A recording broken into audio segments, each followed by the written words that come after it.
I came here several times with my father when I was little, but stopped eating here as often after growing up. I hope the food here will be to your taste. Oh, don't worry. We haven't eaten at a hotel like this in a while. Paimon's getting excited already. In that case, I'll go order for us first. Please wait here a moment.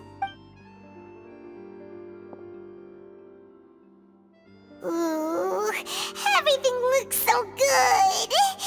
People in Fontaine sure know how to enjoy life. Why, of course. Go ahead, try whatever you like. If the food's good, I'll make a group reservation for the rest of Spina di Rosula next time. And if it's not? Well, then I'll still bring everyone. Albeit with only one dish per table. You, sure have your own way of doing things. Oh, we called this a farewell meal, but we could also treat it like a victory feast, right? We did just win that case after all. Oh, true. Very true. In that case, boss, we'll have another 2 dishes. Huh? Paimon didn't mean that you had to order even more food. Speaking of cases, do you think that the mastermind behind the serial disappearances will get caught soon now that this has all happened? Well, we've certainly taken a big step forward, but I feel that's about it. We know that there's an organization that means to dissolve these young women, but we still don't know what they are really after. If it hadn't happened right in front of us, Paimon wouldn't have ever believed that a person could be dissolved like that. Right? Yet it was because this was such a preposterous notion that the investigation could never really move forward before. Ugh. If only that guy could have finished speaking! We were so close to hearing who was behind it. In such investigations, even the smallest step can seem like a yawning chasm if the trail of clues is cut off. To be honest, I don't have high hopes for any follow-up that the authorities might conduct. It's not that I don't have faith in their ability, it's just that a different perspective is required in some matters. It's easy to guard against and deceive a single narrow perspective. A shift in thinking is required at such times in order to produce a breakthrough, which is exactly why the Spina di Rosula exists.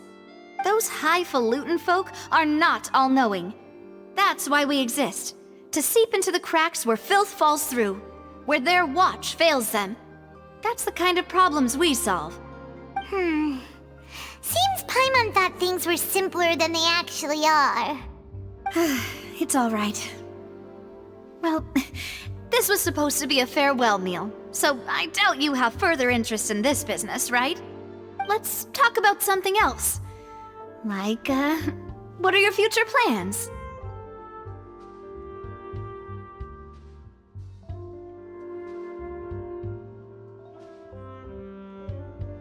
That's true. We didn't have a chance to speak to her after the trial ended. It didn't really seem like the right time or place to do it anyway. I see. So, your primary objective, which has been foiled so far, was to have a chat with the Hydro Archon. I've heard that there's a long line of people waiting to meet Lady Farina. I suspect you'll be waiting for quite a while, considering that you missed your chance today. Yeah, we've heard that she's super popular here in Fontaine, and that it'll be tough getting any of her time. Well, would you consider some more, unique ways? Perhaps even methods of, let's say, question. Guess that's Spina di Rosula's boss for you. Chock full of sketchy ideas. Well, what did you have in mind? Well, one way would be to infiltrate a performance troupe at the Opera House, only to abandon your act at the play's climax and ask to speak to her after the performance.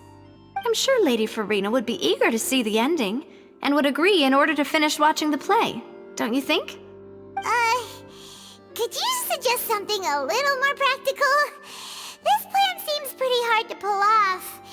We'd have to go learn how to act, and acting's really hard. All right, here's another. Find a way to conceal yourselves under her bed, then wake her up in the dead of night and demand answers. Don't let her go back to sleep until she answers all your questions. I can personally testify that this one works. When I'm sleepy, I'll do anything as long as I can finally get some sleep. That might work, but that's not really the problem. The problem is we don't want to get ourselves arrested. Ah, valid point. I overlooked that part. I was just thinking about leveraging a person's desire for sleep.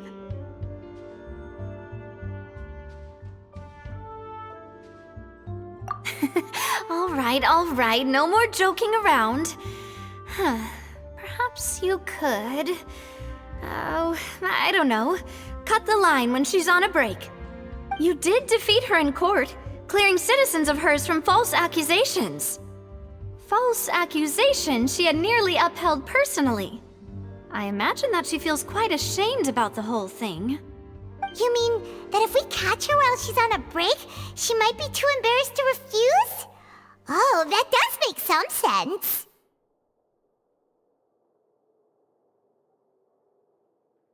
Why don't we give it a try after this meal? You know, strike while the iron is hot and all. Huh? Paimon, did you drink my Fanta? Was this your drink?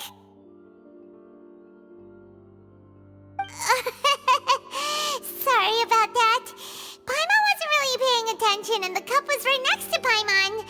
Would you like to order another? No, it's fine. We're just about done here. Alright. Honestly, Paimon wouldn't recommend Fanta anyway. It tastes kinda salty and icky.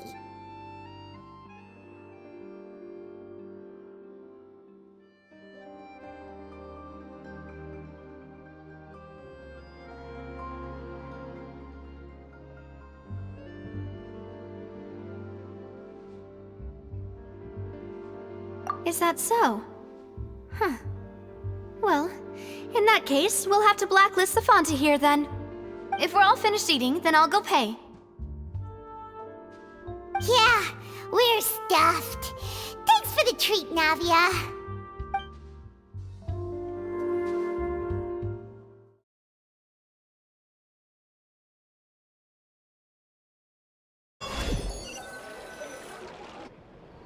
Oh, so full.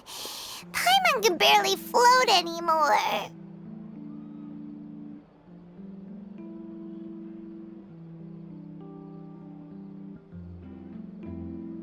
Nah, that would be so normal. You know, like you. Okay. As for expenses this month, we're left with... Hey, Navia, what are you doing over there? Oh, nothing. It was just a meal, you know? Nothing the Spina di Rosula can't cover.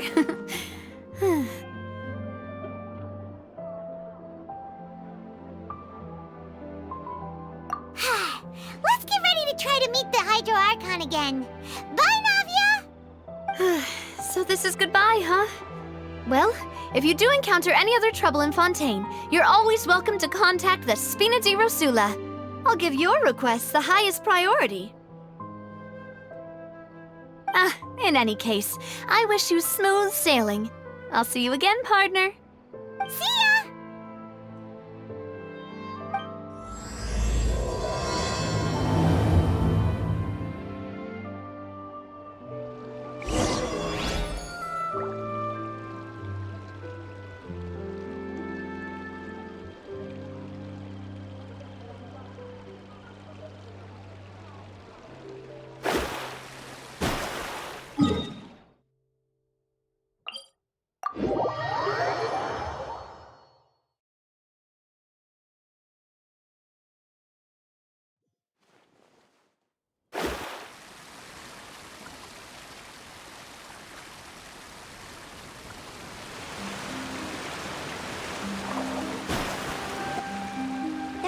People around anymore. Looks like that boat we took to Araneas might have been the last one. Vache. Looks like we're back here again. Huh? Traveler? Are you hearing voices again? Ugh. That's kinda spooky. Are you sure we don't want to come back in the morning? Vache? Vache. Hey, why are you still walking towards it? There might be something nasty in the water. Huh? Hang on. Paimon can kinda hear a voice. It's calling for Vache, right? Hey, Traveler? Stop walking! Come on, wake up!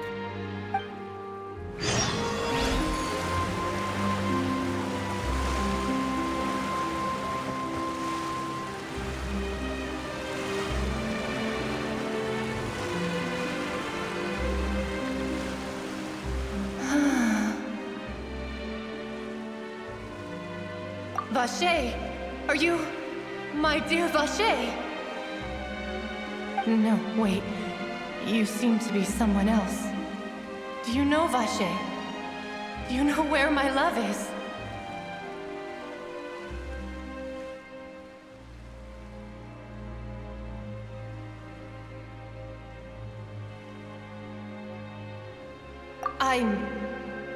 Wait.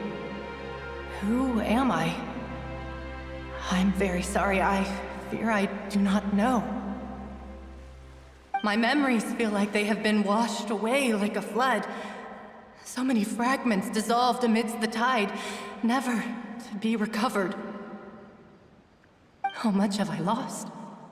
How many things that I once held dear while on land have I since forgotten? Yes, that is what I was once. But now, I am but the consciousness of one who is lost, therefore. I do not know how I came to be like this either. I only vaguely remember being covered in light blue water, and then all grew dim.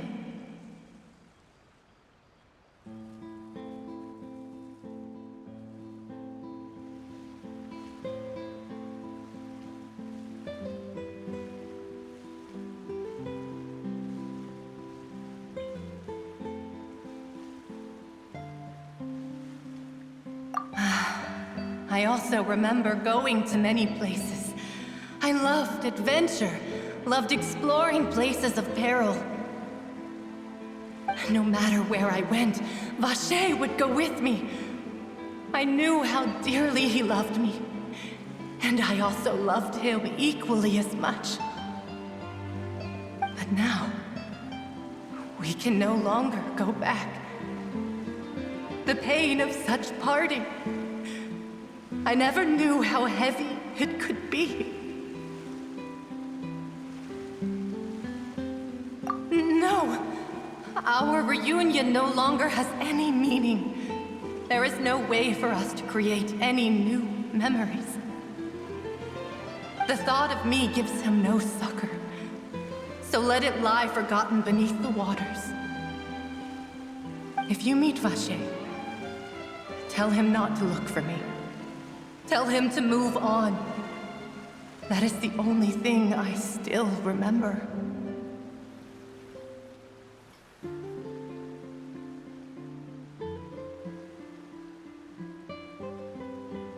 Perhaps that is so. As I was submerged in the waters, losing consciousness, I saw Vacher above the surface. His eyes were filled with such sorrow, such longing. If only I could have comforted him, told him that I did not suffer. Indeed, I had felt a great warmth. Is that what you call it? Dissolving? If anything, I consider it a form of release. It was a state of neither fear nor frenzy, with only an endless peace, like the water's still surface. I could also liken it to being a thirsty person who drinks water for the first time, and only then sees how they have lived for so long in a world of endless want and anxiety.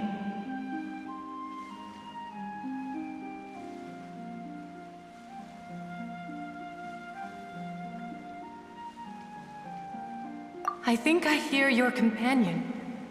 It's time for you to go, I think.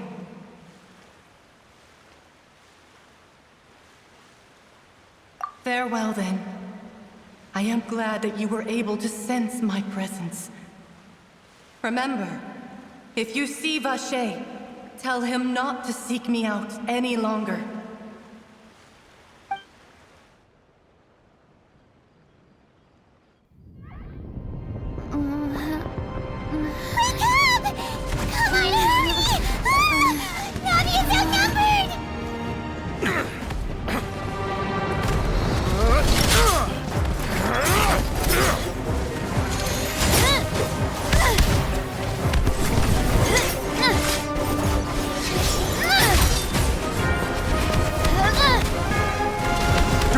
Look out!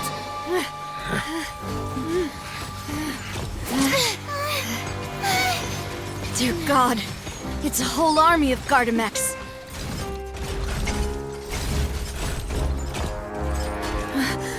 Clorand?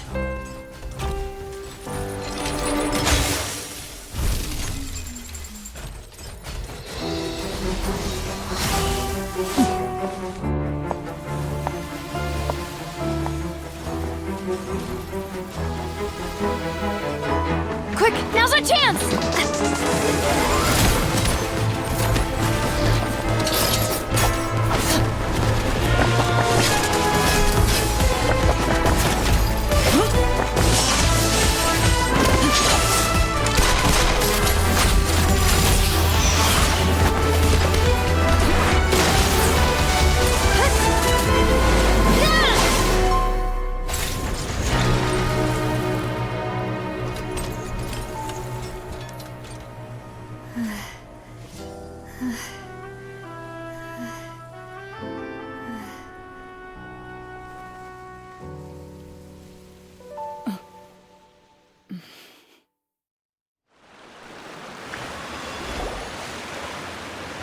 I should thank you for lending us your sword there, Clorand. But before I do so, could you explain how you managed to show up here? I followed you. It seemed to me that danger has followed you more closely as of late. I I believe that following someone without their knowledge is actually called stalking, is it not? Mr. Callus's last wish was for me to ensure your safety, and I will not betray his trust. He would do the same, were he alive today. Do not speak of my father! Sorry, demoiselle. I was not strong enough. Thank you for your aid, Miss Clorand, but do keep an eye out for your manner of speech. I believe we all wish to avoid unnecessary emotional harm. Sorry, I did not consider your feelings. Whatever. What else do you know? How did you come to the conclusion that I'd be in grave danger? I doubt I know much more than you. But I believe that the mastermind behind the serial disappearances is very powerful. Your performance tonight will almost certainly attract their attention. I'm sure they've known about me. To be honest, I'm shocked it's taken them this long to act against me. And what about these Gardamex? I thought only those associated with the Maison Gardiennage could control them. None of these mecha have serial numbers. I was sure to check a moment ago. They are not the ones used by the authorities to enforce the law. I can only conclude that some powerful or wealthy party must have obtained them via illegal means, deploying them as a private force of sorts. What? Your point being that they're out of Spina di Rosula's league, then? Yes. Be careful, and do not act rashly. I will continue investigating no matter what. We will bring the truth to light.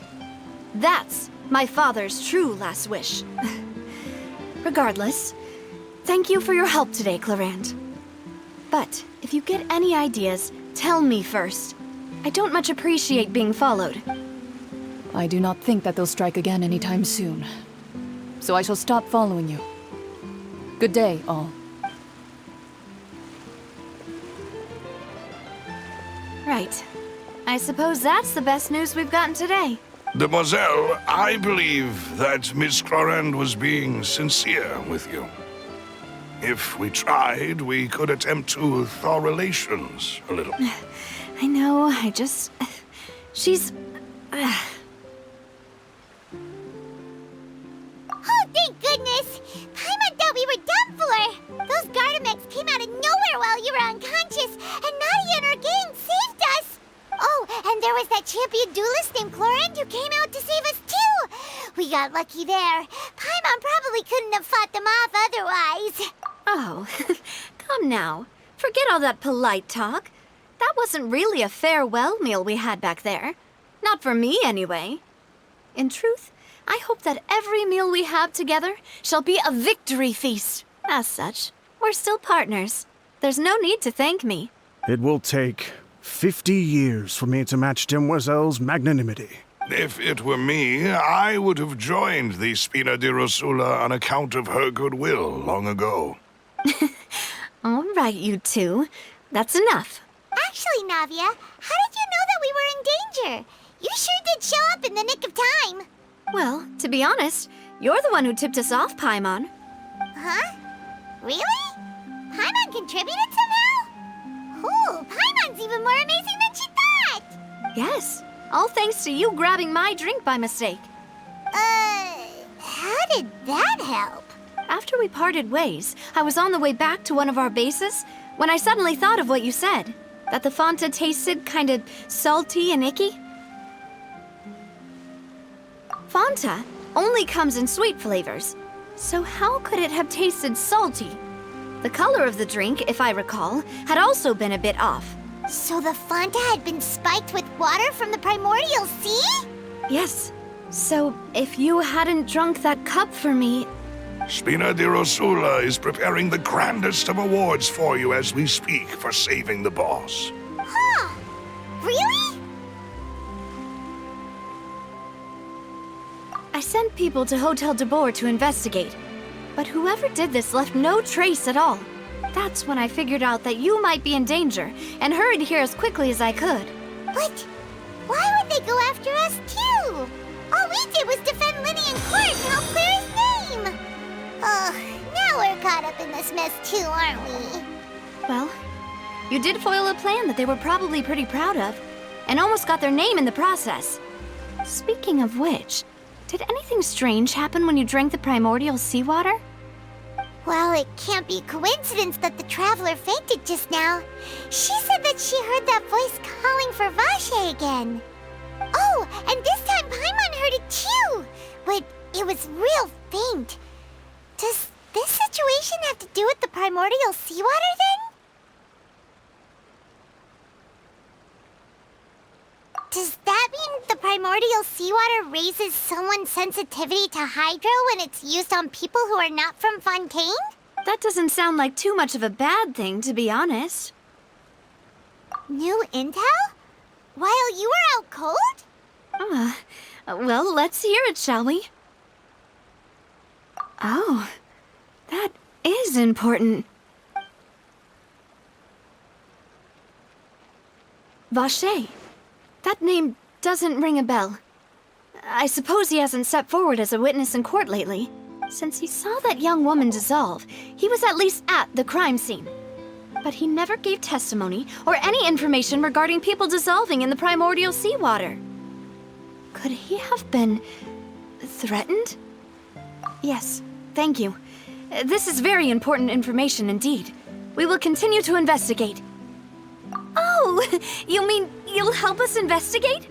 Well, you did say that our farewell meal didn't really count. That means we're still partners, right? And besides, we're in this now whether we like it or not. You're not gonna let those people who targeted us get off the hook so easily, are you, Traveler?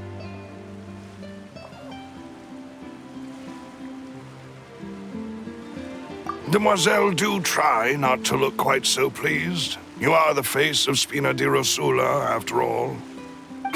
You talk too much. Well, in that case, let's head back to one of our bases, shall we? I'll arrange accommodations for you. We also have some plans to go over, and hopefully we can deepen our bonds as partners. But we'll take that one step at a time, I guess. Don't worry, you two. With us around, our base is definitely secure.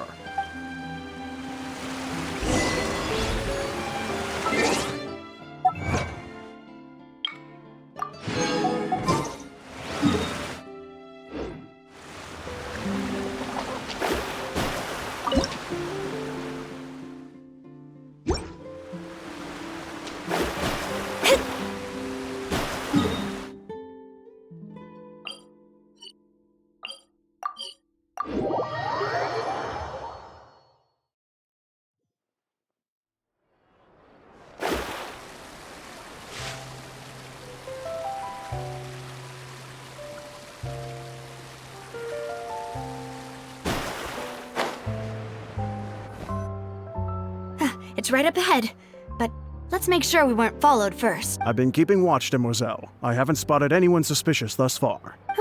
Very good. But let's not let our guard down for now. I shall find rooms for our respected guests. Thank you, Malus. Now, let's continue, Traveler.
To outrun the law.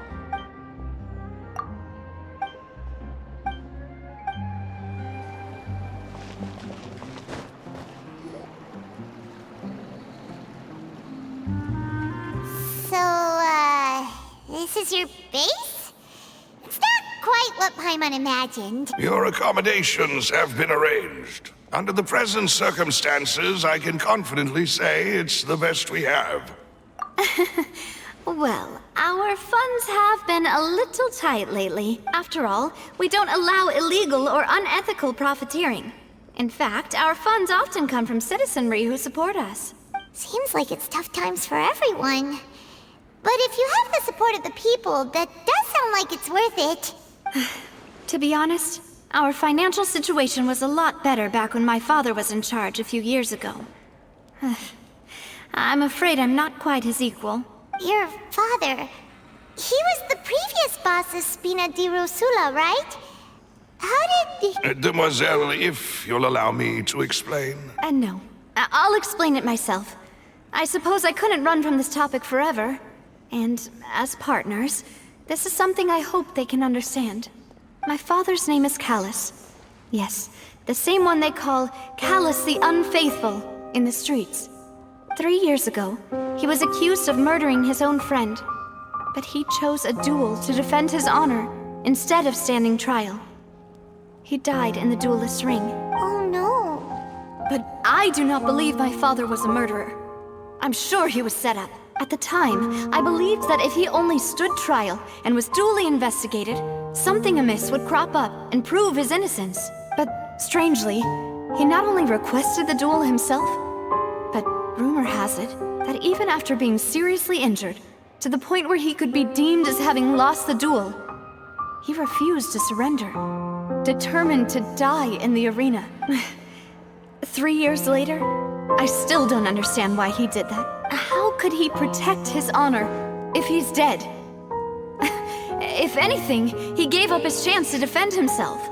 The closest piece of info I have is that my father had been investigating the serial disappearances case at the time of his death. Ah, so that's why you're so determined to get to the bottom of that case. That's right. I've also tried to investigate the murder my father was implicated in, but I haven't found a single new clue in my countless reviews of the investigation records. However, I believe that if the murder case is related to those behind the disappearances, they must know something. I must know what really happened. Was my father coerced? Framed? Even if he really did kill his friend, I must get to the truth. If only he'd been more open with me when he was still alive. He even hid the fact that my mother died due to complications when giving birth to me.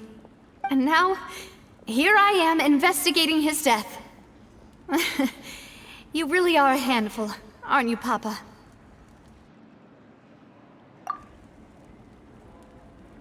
Demoiselle, please, if there is anything I can do, anything at all.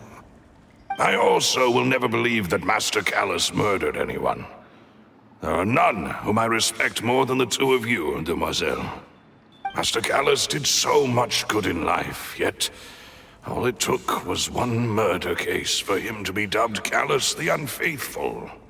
Even our supporters decreased greatly due to that incident, hence our strained finances at present. Wait, if Callus was such a good man, wouldn't people at least be a little suspicious when he was accused? No. Perhaps people just revel in that kind of drama. It's not something exclusive to people from Fontaine, really. Everyone's like that. People love watching the evil turn over a new leaf, but they also enjoy watching good people fall into an abyss from one slip-up just as much. But how could... Never mind. If Callus was really falsely accused, we have to find the truth. He didn't deserve to have that happen to him. There is one other thing. Master Callus's opponent in the duel was Ms. Clorand. Oh, her? Well, then, isn't that as good as saying that she was the one who killed him? Yeah, that's not the sort of thing that you can just let go and move on from. Ms. Clorand has always placed great emphasis on the honorable nature of the duel. If her opponent doesn't yield, she will not stop either. She knew Master Callus beforehand and greatly respected him, but seeing how he was resolute in the arena, There was only ever one choice she could have made. It's not that I don't understand her at all, but I just can't deal with this yet. Don't worry, Navia. Paimon knows how you feel. You don't have to force yourself to do that. Afterward, Ms. Cloran told us that at the start of the duel, Master Callus requested that she ensure Demoiselle Navia's safety.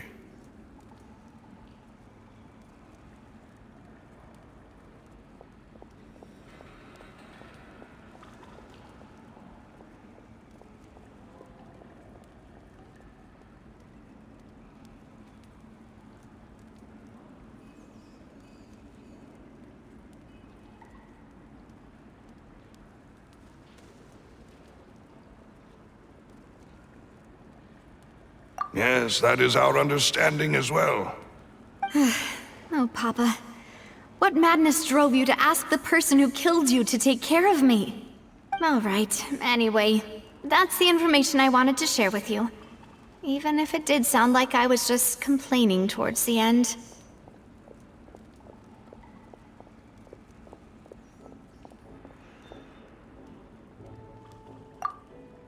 Thanks. You two should go and rest. This was quite a day after all. Yeah, Paimon's feet. Please, relax and get some sleep. We will ensure you rest soundly.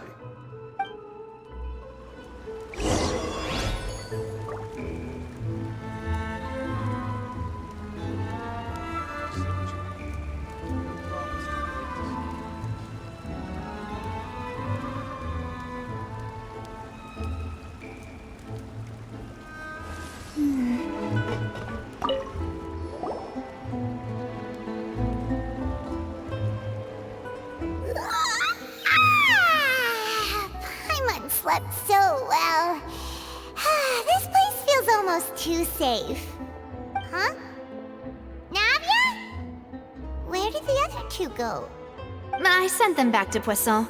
It's Spina de Rosula's place of origin, and where we have our headquarters. There's not much for them to do here at the moment. Paimon gets the feeling that you're just trying to get them off your back.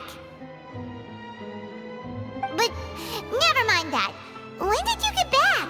Were you waiting here the whole time? No, I just returned after going out for a while.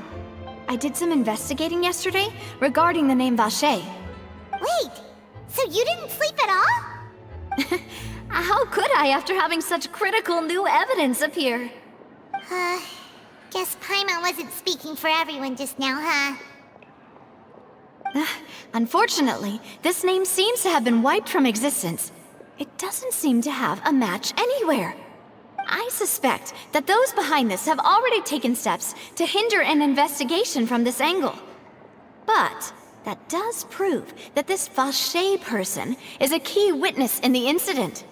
Does that mean we're too late, though? No. There is one ray of hope.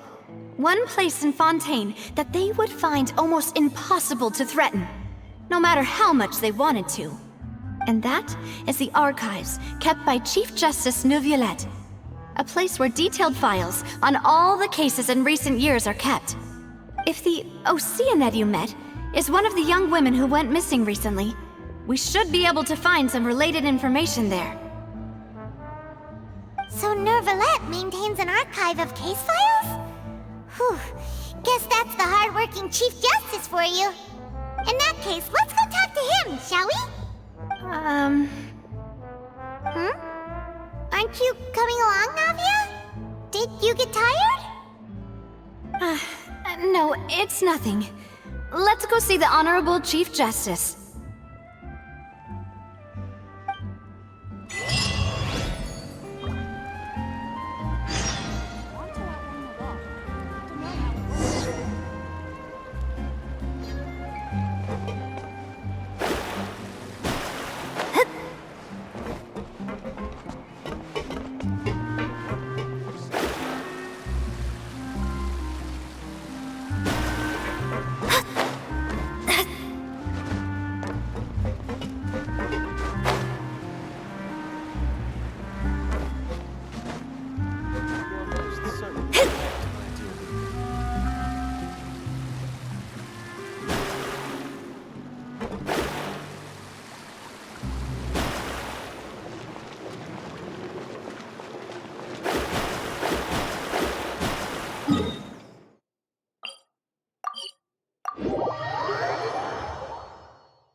Palais is right up ahead. Come on.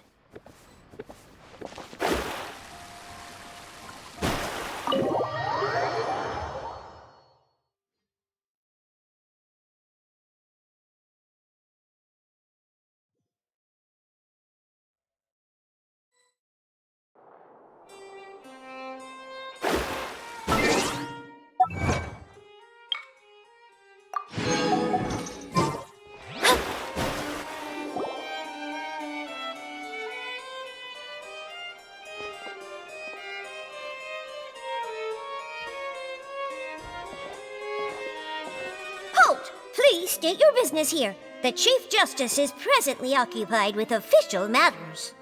Huh. This place does look pretty heavily guarded. Guess that proves that Nervalet's files are really secure. Hey, don't you recognize us? Huh? Who are you? Just to be clear, I don't care who you are or who you might be related to. Our rules make no exceptions. See? They've got great discipline, too. Yep. Paimon can tell. If you're here just to crack jokes, I can point you towards the exit. Unlike some, we're busy, so please leave if you don't have a reason to be here. No. What I meant to say is, shouldn't you remember us from a few days ago? We were at the trial of the great magician Linny. Oh, yes, I remember. I read about it in the Steambird. You must be Linny's attorneys. It's all coming back to me now. We're here today to report and archive some information on a follow-up case. Huh, is that even a thing? Of course. Don't worry. We're here on official business. You can trust us. All right then, I'll let you through. The Chief Justice is just inside. Thanks so much.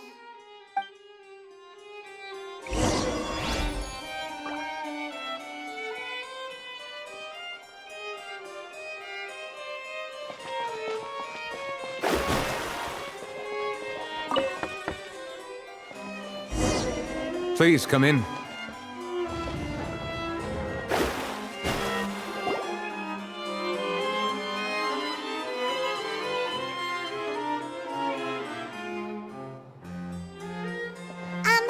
Sorry to barge in, Monsieur Nervalet. We only lied to get in because we didn't know any other way. It's all right. Please let me know how I may be of assistance to you. So you're not mad at us? We're looking for a man called Vacher. He may have been an eyewitness in the serial disappearances case. If we can find him, we may be able to unearth some key information on the case. Ah, I see. In that case, please wait here a moment while I browse through the files.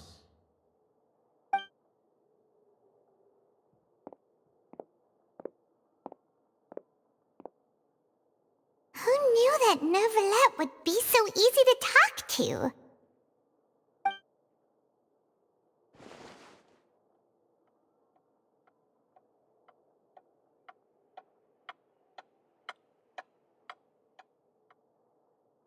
Unfortunately, I'm quite certain that no one by the name of Vacher has been involved in any case, criminal or civil, in the past several years. There are no records of him either in the files or in my memory.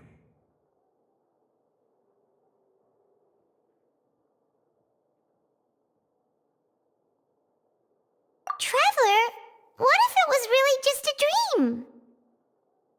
Is that so? All right then. Thank you so much, Monsieur Neuvillette. We'll take our leave now.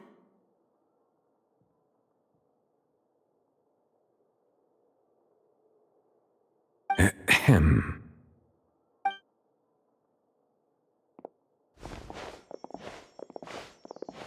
Miss Navia, I can understand how you feel.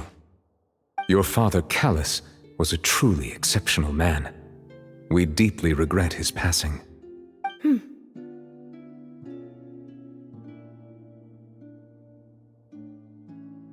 And what are you trying to say, Monsieur Neuvillette? Are you trying to console me? Extend your sympathy? Or just express some tendril of regret. No, you are not trying to do any of that. I can hear it in your voice. There's no emotion behind your words. You only said those things because you felt like you should. It's just like last time. After my father took his place in the duelist ring, I pushed through the guards to talk to you as a last resort. You even told me then that you thought there was something fishy with the case, yet you still allowed the duel to go ahead. In your eyes, the value of a human life is nothing compared to those cold laws you hold so dear. If you truly regret my father's death, then why didn't you call a stop to the duel? Why didn't you give me the power to stop him from throwing his life away? Why did you just let him die, despised and hated by all? Everything was hanging on a thread at that moment. Just the tiniest effort could have changed everything. There are still so many things I never got to tell him. So many questions he still owes me answers to. If you really have no heart, then just look me in the eyes. I, Navia, will show you the true meaning of regret. I'm sorry, Miss Navia. You and my father are truly alike. You keep all kinds of things in your heart and never say a word to anyone. It's not so much that you can't feel, but that you would never express anything. Oh well. In any case, everyone already knows full well the apathy of the Chief Justice. My apologies for taking my emotions out on you, Monsieur Chief Justice. Let's go, Traveler and Paimon.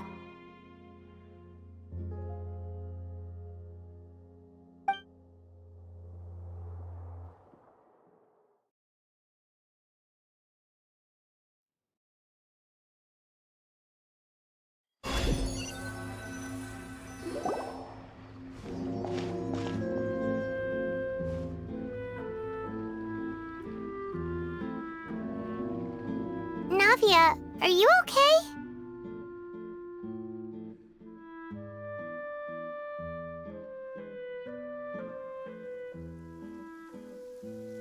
I'm fine.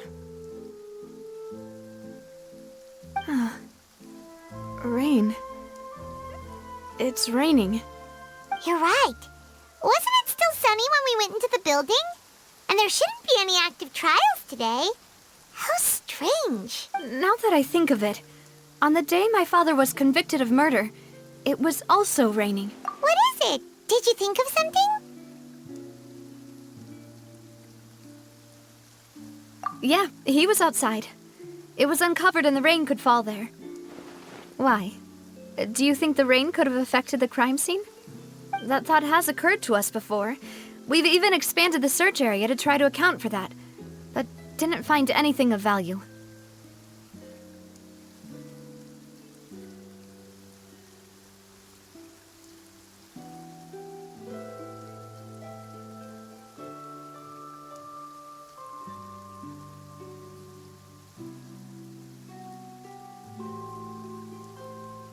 Oh? Wait. You don't mean...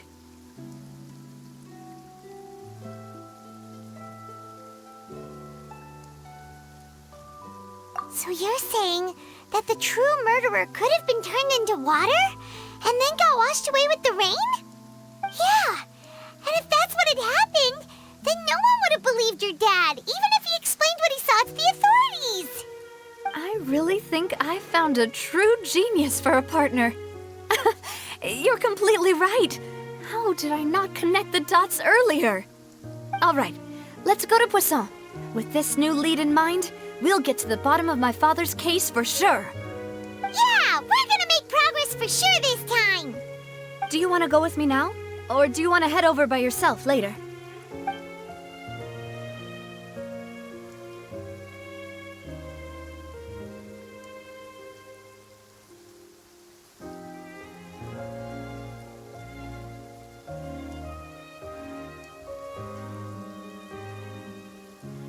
Great. Let's go then.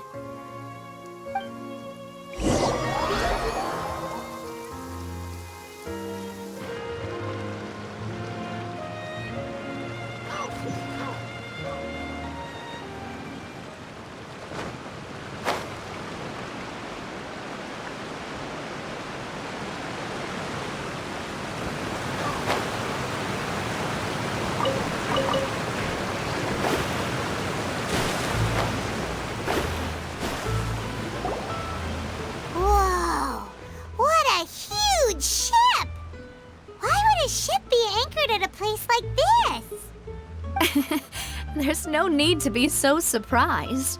While it may look like a ship, it's actually Spina di Rosula's headquarters. My father was the one who asked for it to be built like this. Perhaps our taste in exterior design is the only thing we occasionally had in common. A gigantic and glamorous ship embodies discovery, opportunity, ambition, and conquest. It symbolizes Spina di Rosula's bright and limitless future. And Paimon thought you were bluffing when you said Spina di Rosula had a glorious past. Paimon was confused why a group with such a history would live in the sewers. But now that Paimon has seen this ship for herself, she's been convinced. Well, Poisson is where Spina di Rosula began, after all. It's our main base, our home.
Melus, we're back!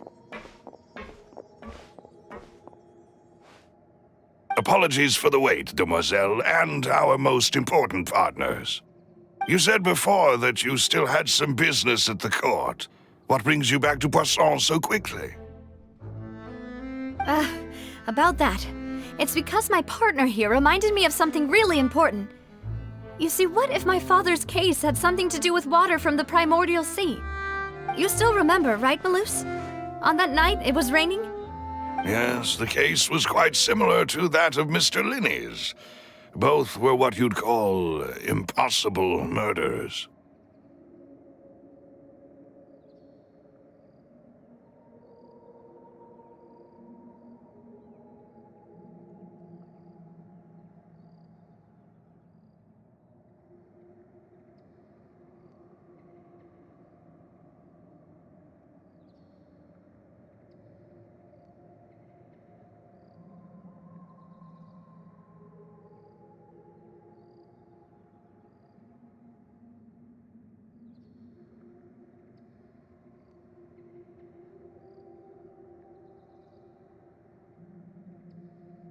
Could you tell us a bit more about what happened before? Yeah, of course. Many years ago, something called synth began to gain popularity in Poisson. At a glance, it was a kind of drink that could excite your mood and produce many pleasant hallucinations. Wait! Didn't that guard guy who turned into water also mention that the primordial water could be used to produce some kind of potion? Yes, he did. Considering what we know now, it's almost certain that synth is created using water from the primordial sea. If you drink synth for an extended amount of time, you'll suffer many side effects, such as losing the ability to focus or control your emotions. And if you were to stop drinking it completely, you'll experience flashes of paranoia and anxiety while lacking energy to do anything. It's an extremely dangerous substance. As he oversaw Poisson, my father was compelled to put a stop to synth abuse and called for a complete ban of it. Boss's uncompromising attitude incurred the synth vendor's wrath, but no matter how much they threatened or bribed him, he refused to yield. Not only that, Boss became determined to find the mastermind behind the synth operation and put an end to the problem once and for all. Yes, but the enemy was very cunning. So he could never get anything out of the dealers, all of whom only sold the stuff and weren't privy to the rest of the operation.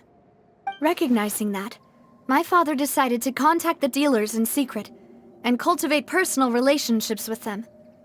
Finally, he was able to convince someone to become his informant. The man's name was Jacques. He felt greatly ashamed about his work after seeing many families destroyed by synth abuse.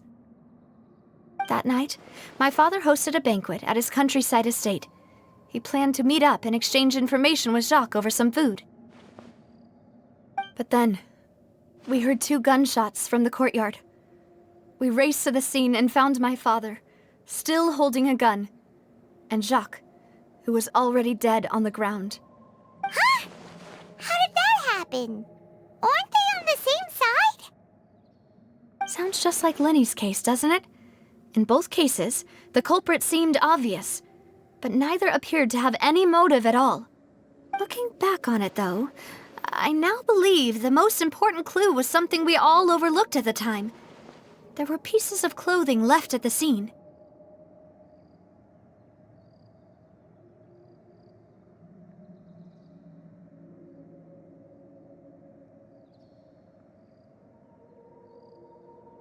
Precisely. It's all thanks to you that I made the connection now. Back then, we all just thought they were some costumes that Jacques used to disguise himself at the banquet. But, considering it now, it's almost certain that they belong to a third person at the scene. With one extra person, we'll also need to reconsider why the 2 shots were fired. You're right. We still don't know what happened. But my intuition tells me that we're on the right track to figuring it all out. I'm finally headed towards the truth. Jacques was an empathetic man who was infinitely remorseful for his past actions. It's unlikely that he turned on Boss with 0 warning. I think this third person is probably the key to the full truth. On that note, however, even though this will not please you, demoiselle, as your and your father's butler, I must still offer a word of warning. Our opponent is insidious and cruel.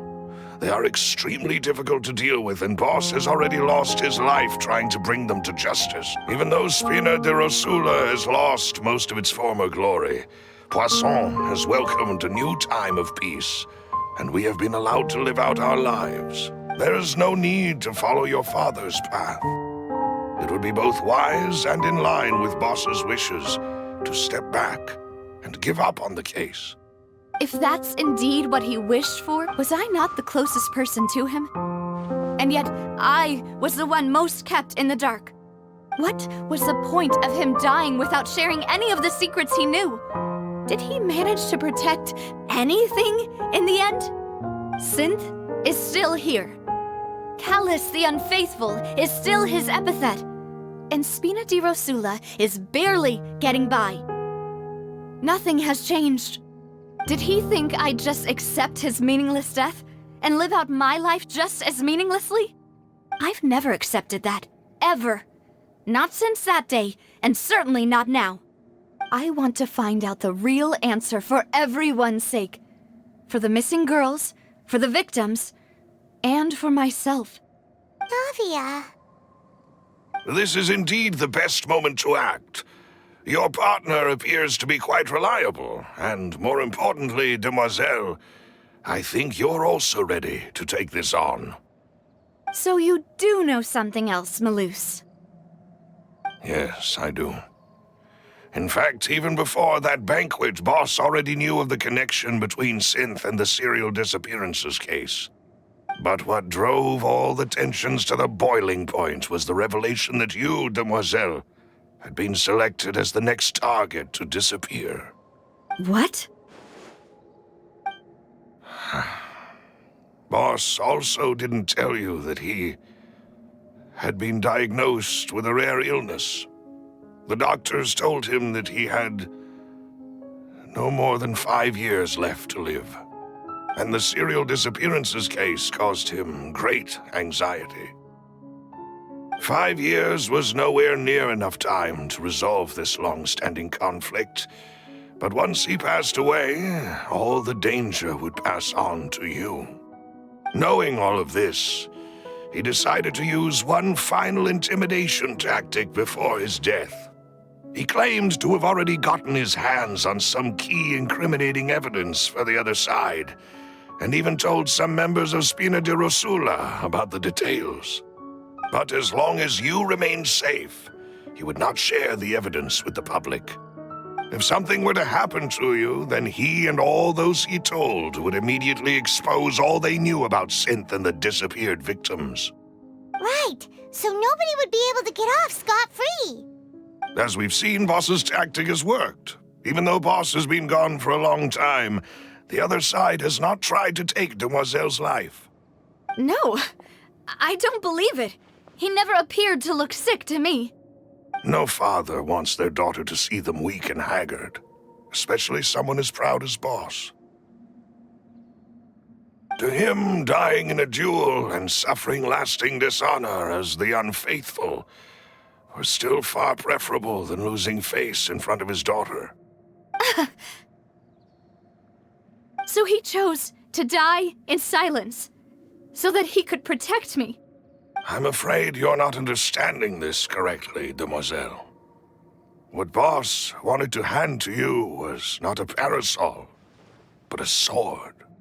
If Boss's spirit could hear you telling me that you want to find the answer for the sake of everyone involved, I'm sure he'd be extremely proud. That fool. Couldn't he have just given it to me straight? No. He might have set up everything precisely because he never thought I'd be able to understand him. Is that the amount of confidence he had in me? And what if I was never able to make it to where I am now?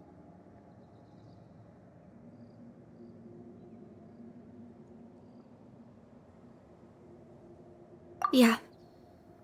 I suppose that's true. With the way he'd set things up, if I had wanted, I could have just lived out my life without a care in the world. But thankfully, he rarely talked to me about complex matters, and thus understood little of me as a person. In this case, he really didn't need to give me an easy way out.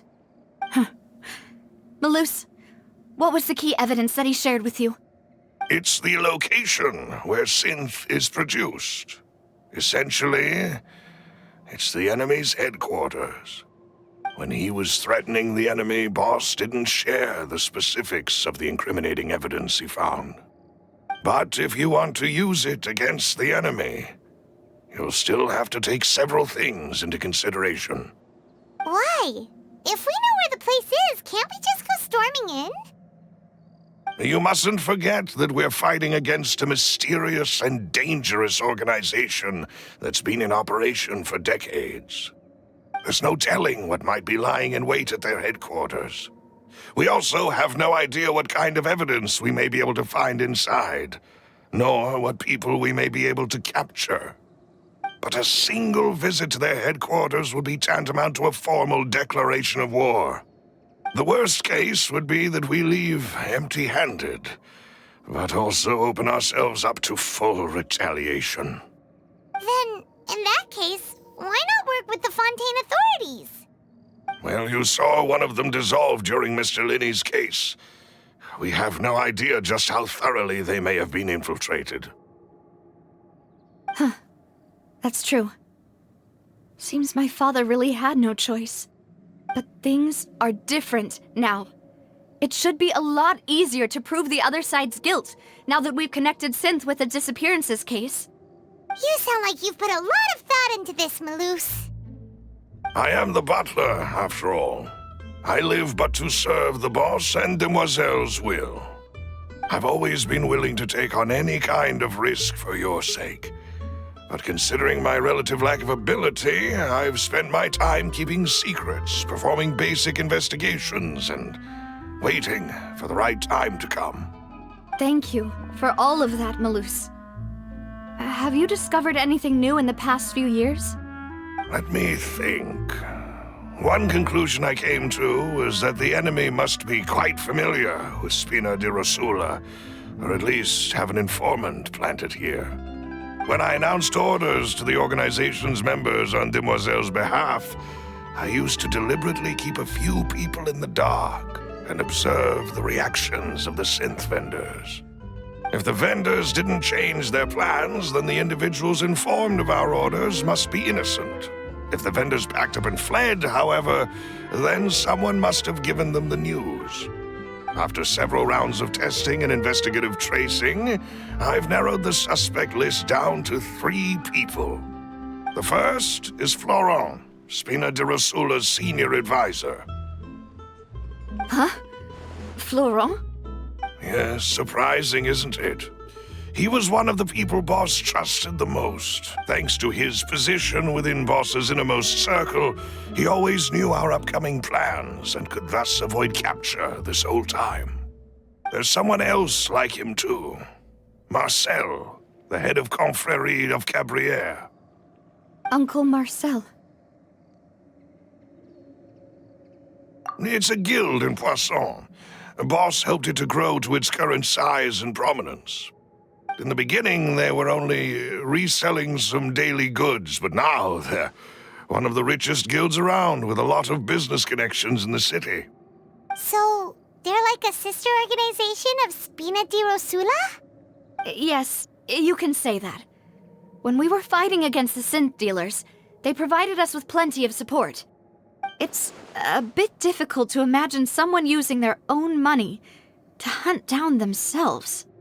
The final suspect is Thierry, the man responsible for coordinating information between Spina di Rosula and the guards. Although the guards mostly leave us to our own devices, there are still many activities we have to report to the local authorities. Since Thierry is always in the know about our current activities, he could theoretically always plan one step ahead. I see. These are all people who I communicate with quite regularly. To think that the enemy we've been fighting against has been right next to me all along, among those I trust the most. It's almost too hard to believe. If you want to investigate them, please take every precaution to not alert the quarry. Judging from our experience, the enemy is extremely cautious. Of course. And thank you, Malus. You've provided us with a lot of great information. You're too kind, my lady. I'm just doing my duty. And before I forget, proving Boss's innocence would also mean clearing him of blame in Jacques' death. After that incident, Jacques' wife and daughter were taken into the Spina's care. They still live in Poisson today. If it might help, you could also pay them a visit. I can make the necessary arrangements. Aw, thank you so much, Malus. You really are the best. A new case awaits, my dear partner. I hope we can work together to uncover the truth and end this case once and for all.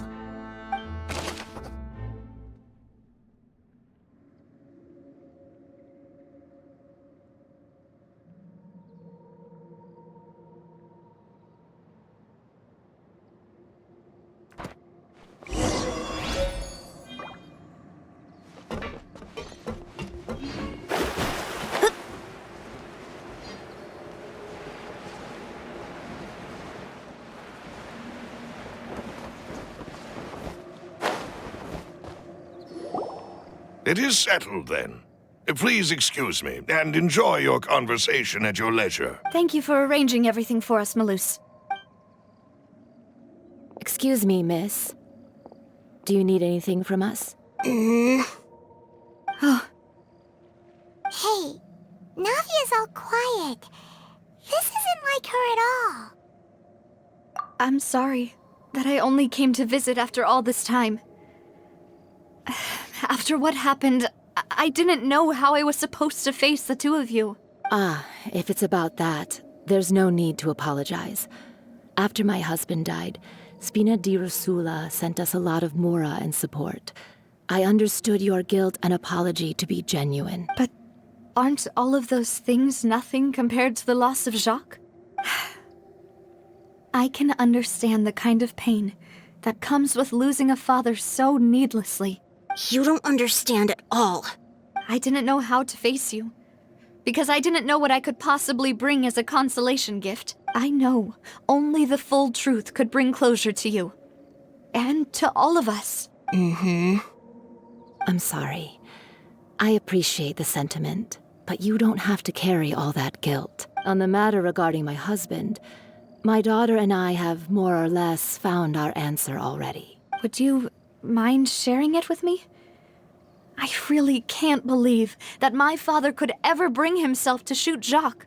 I always knew that my husband's money was earned through others' suffering. He told me countless times that if he could turn back the clock, he would never go into the synth business again. He had many regrets, and felt that he took the idea of providing for his family too literally. For the longest time, he thought Mora was everything. So when Mr. Callis came to him with a proposal, he accepted it almost immediately. He tried to be as careful as he could, but even so, he was still found out by the higher-ups. They found out about his betrayal? Papa didn't say that exactly, but Papa did tell me that I should never be ungrateful. Before he left that day, he told me that he had no choice. It was only later that I realized it was his final farewell to the two of us.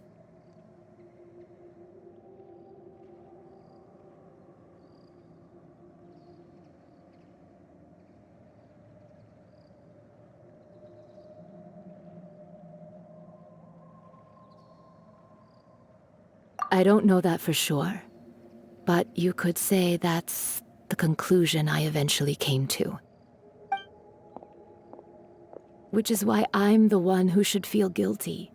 Callis had always taken great care of us, both when he was still alive and after he passed away. Even if he fired the shot that killed my husband, it was likely in self-defense. It is impossible for me to hate him for what he had done. But Mama, why is Papa still the bad guy if he did the right thing? Papa always wanted to be a good man, so why did he have to do a bad thing in the end? Well, things aren't always as they seem. You still feel like your papa was a good man, right? Yeah, Papa was a really good man. The best in the whole world. Then you should hold on to that. If a good man had to do a bad thing, then he must have had his reasons. Regardless of whether he left you a parasol or a sword. He must have done so to give you a better life. Oh. Thank you for everything you've told me. I will definitely find the truth. The current state of things is not something I'm willing to just sit back and accept. Thank you. I'm very grateful to hear this from you. Even though your personality is quite different from your father's, your determination when you speak is really similar. You really think so? That's the first time anyone said that to me.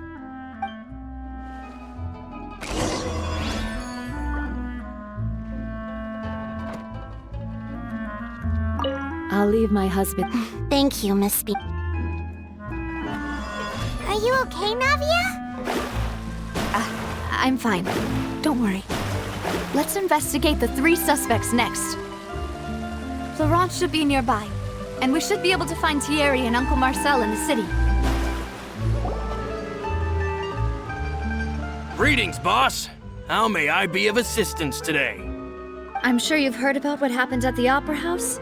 Someone got turned into water right in front of us. Yeah, I've heard. With something that dramatic, I'm sure journalists will milk it for all it's worth. And it'll be all the talk for the next several weeks. It also reminded me, on the day that the incident happened with my father, it was raining outside, and we found some clothes left at the scene. After my partner here put the dots together for me, I feel like we should try to reopen his case. Can you do me a favor and try to recall what happened that night? Let me think. Mr. Callis was feeling pretty upbeat that day. So he was drinking and bantering away with us at the table. After that, he told us that he wanted to go get some fresh air. So we let him go without thinking much of it. Who knew that we would hear 2 gunshots ring out right after? My first reaction was that Mr. Callis's life was in danger. So I grabbed my holster and made a mad dash toward the scene. But when I got there, it was already too late. Mr. Callis was standing over a dead body with a gun in his hands. All we could do was look back and forth at each other, not knowing what to say. So you also remember 2 gunshots then? Indeed. The guard said that the first shot didn't hit anyone, while the second killed Jacques. But I've never really bought that explanation. Reason being, Mr. Callis had left his gun on the table. I even made sure to confirm that before running to the scene. But according to the guards, that doesn't mean he couldn't have had other guns on his person. About the clothes left at the scene that you mentioned, do you think there was a third person there who was turned into water? At least from our perspective, my father had no reason to kill, so he would also have no reason to bring an extra gun with him. The gun he was holding probably belonged to Jacques, or a third person on the scene. Yeah, that makes a lot of sense. So you're saying Mr. Callis ended up with the gun because he seized it from one of the other guys? But hold on. If that's what had happened, then why didn't he share the truth with any of us? He didn't even want to face the Oratrice machine, and chose instead to prove his honor in a duel. Did he lose all faith in the courts after seeing someone dissolve right in front of his eyes? About that, Malus told me a thing or two. So, I think I can understand why he committed to the duel. I'll tell you everything, once the whole truth has been revealed. I understand. Then, I'll leave Mr. Callis's honor in your hands, boss. And if I may just say one more thing. The whole Callis the Unfaithful epithet has been a thorn in my side since the day it was invented. Many people have laughed at me for still calling him Mr. Callis, even after so many years have passed. But it was Mr. Callis's trust that allowed me to rise through the ranks of Spina di Rosula and live the life I lead today. No matter what others might say, he'll always be the man I respect the most. And he'll always be my boss. Don't worry. I will definitely find the truth. You and all our other comrades at the Spina deserve to know the truth as well.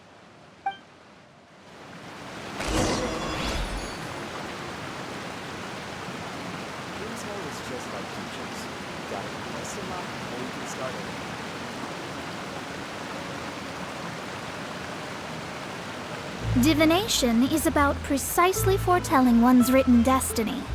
Over-embellishing that fate only leads to misconception.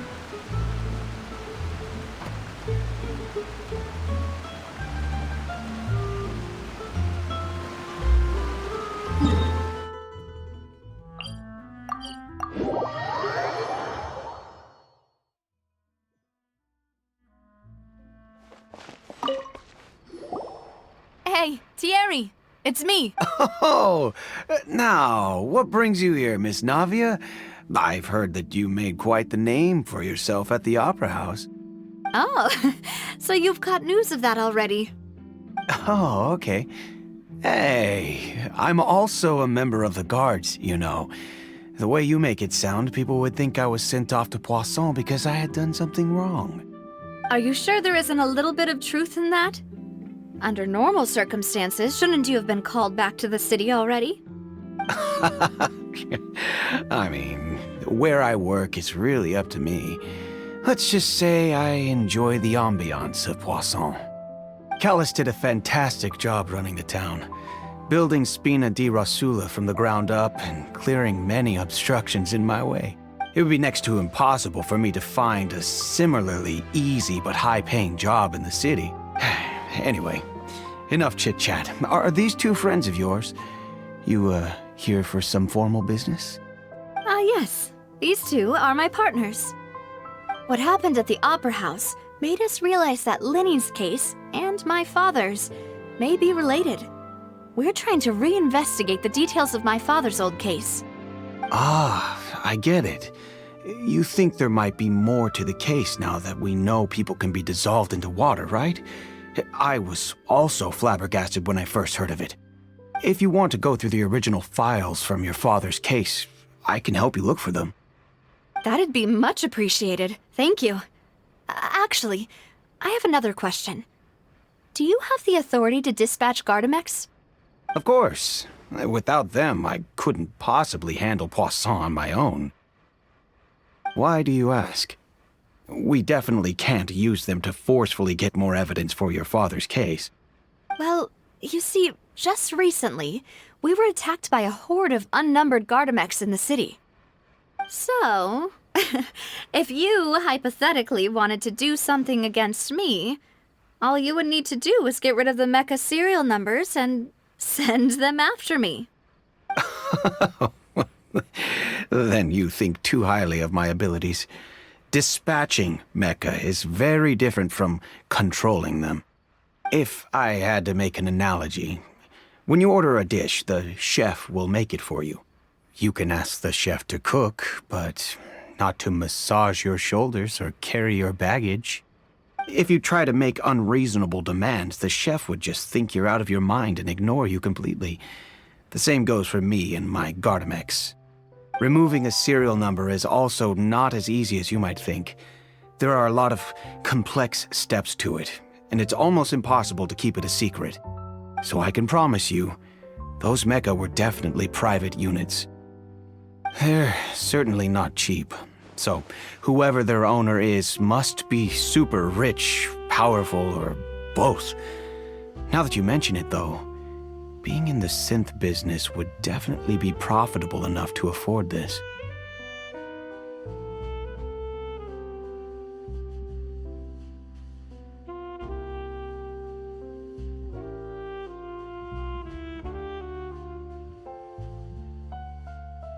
Oh, then you're officially in the clear, Thierry. Oh, well, thank you for the vote of confidence, Navia. Jokes aside, I'd like to wish you all the best with your investigation.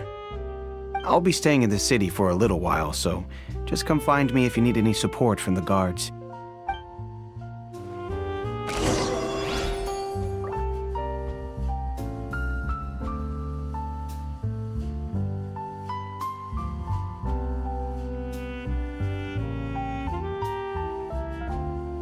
Astrologers must rid themselves of material desires.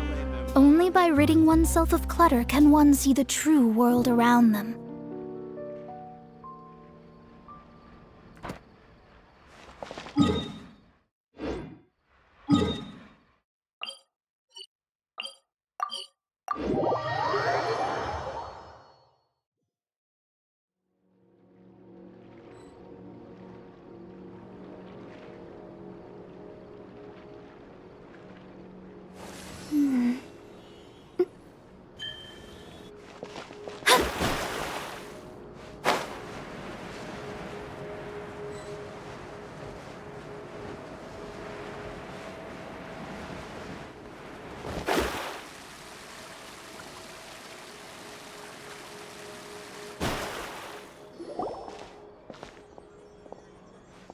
Hello. How may I help you?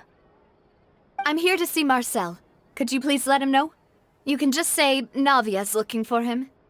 Sure. I will let him know right away.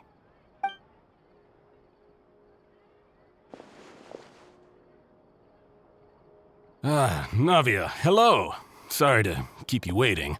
I'm not as young as I used to be, so my legs are... Oh, it's all right, Uncle Marcel. There's no need to stress. I just wanted to talk to you briefly about what happened in the Opera House. I'm sure you saw everything too, right? Yes, I've never seen anything so strange. Oh, you were at the Opera House too? That's right. I went there with Navia to see the magic show. Who knew it would turn into a whole murder mystery? I also witnessed your marvelous sleuthing work. Quite impressive. To beat the Hydro Archon at her own game on her own turf, I can already imagine everyone in Fontaine discussing your exploits over a few glasses of wine. Oh, Paimon doesn't want to become the talk of drunkards. Apologies. It's just how Fontaine is as a nation. Everyone loves drama and theatrics. Uncle Marcel, you've also noticed that other thing, right? The fact that humans can dissolve in water? Yes, I was reminded of your father's case right away. Is that what you're investigating now? Exactly. I still don't have much solid proof, but I can sense that the other side has already begun to act. Oh, and what makes you say that? We were attacked on Araneus by some unnumbered Gardamex. And there was also an attempt to get me to drink water from the primordial sea. If not for the vigilance of my partner, I probably wouldn't even be here talking to you right now. Oh, you're giving us too much credit. Wasn't it you who protected us? Alas, it seems things are heating up again. The peace that Callus sought so dearly will soon become a thing of the past. But rest assured, Navia, Poisson will always remain a safe haven for you. If you're scared, you can always return there. If anyone dares to lay their hands on you there, the Confrérie of Cabrières will use its funds to the last Mora to bring them to justice. Thank you, Uncle Marcel. But I don't intend to go into hiding. I'm going to strike while the iron's hot. Do you have any new thoughts on my father's case? About that. Sorry, my age is catching up with me, so it'll take me a while to recall my memory. The Confrérie was responsible for that banquet, so I was out and about the whole time making sure things were running smoothly. I didn't even have the time to drink with the guests. Then I heard the sound of a gunshot, and the rest was history. Oh, it's okay. No need to push yourself. We'll ask around some more, see if there are any valuable clues elsewhere. Sounds good. Just let me know if you ever need Mora. All my wealth comes from Callus's patronage and support. I'll spend however much it takes to clear his name.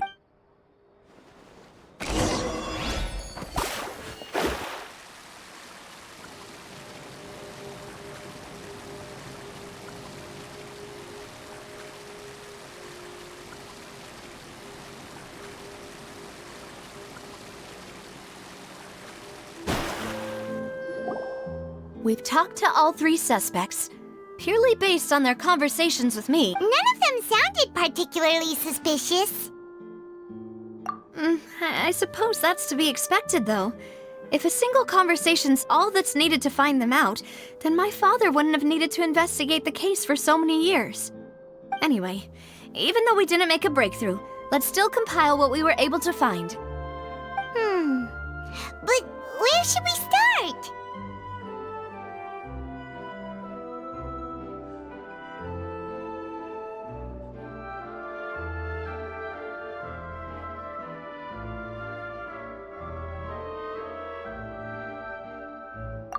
You're right! Flora mentioned that Callus probably only ended up with the gun because of circumstance. That makes sense. According to Jacques' family members, he already told them that he had been discovered, and that he had no choice before he left home that day. If I had to guess, he probably received an order from the synth boss to kill my father. Had he refused, he and his family's lives would have been forfeit. So, Jacques fired the first shot?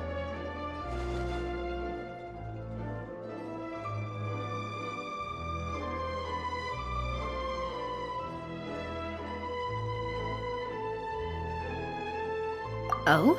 And why is that? Ooh, that's a good point. Jacques probably already knew that he was just being used as a tool for murder. And once he had completed his mission, he'd be of no more use to his boss. So, what would make more sense from his perspective would be to turn his back on the Order and seek protection from my father.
Makes sense.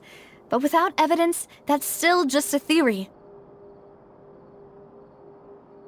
Besides Jacques, the attack from the Gardamex has been bothering me quite a bit as well. It's obvious that our enemy has become more antsy after the secret of the primordial seawater was revealed. Do you think he knew, even then, that we'd follow this lead to the end? Given everything that's happened since, it's quite possible. But who among the 3 suspects would have the ability to control privately owned Gardamex?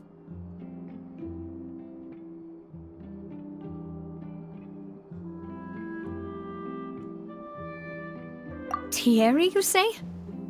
Huh. It is possible that he's figured out a way to convert the Gardamex for personal use, but I didn't feel like he was lying when he was talking to us about the mecha. I also don't think he'd be able to keep that kind of tampering under wraps. Yeah. Had he actually tampered with the mecha, we'd be able to prove it with a simple check of the guard's inventory. If the mecha were taken from the guards, it should be pretty easy to find out when and how that happened. Florent? It is true that he was closest to my father, and thus had the best chance of learning about his dealings with Jacques.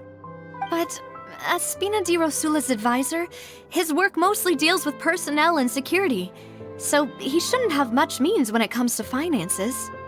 So you're saying he's too broke to afford a mecha army? Exactly. He can't. And even if he could, I don't think he would be able to dispatch a whole group so quickly.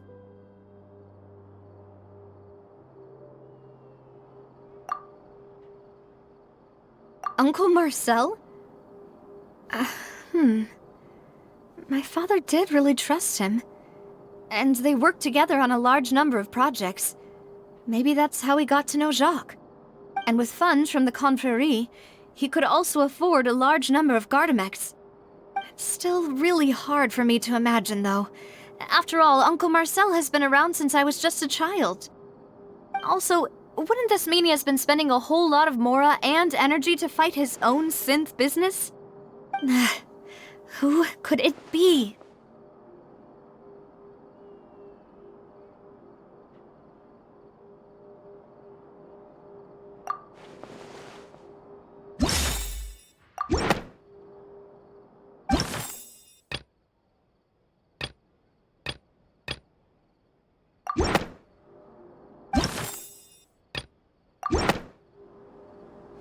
You know, if you think everything through, Uncle Marcel is indeed the most suspicious of them all.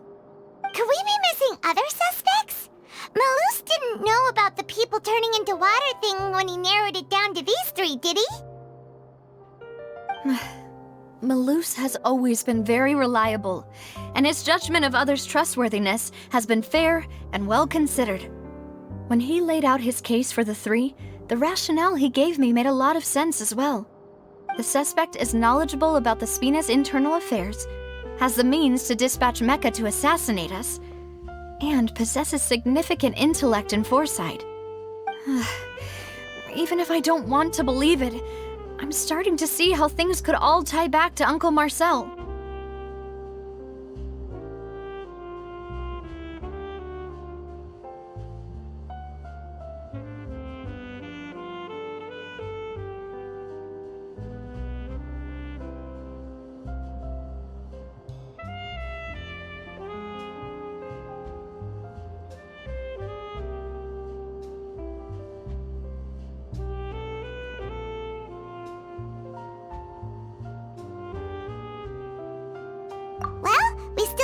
Trump card on top of all the theorizing and speculating.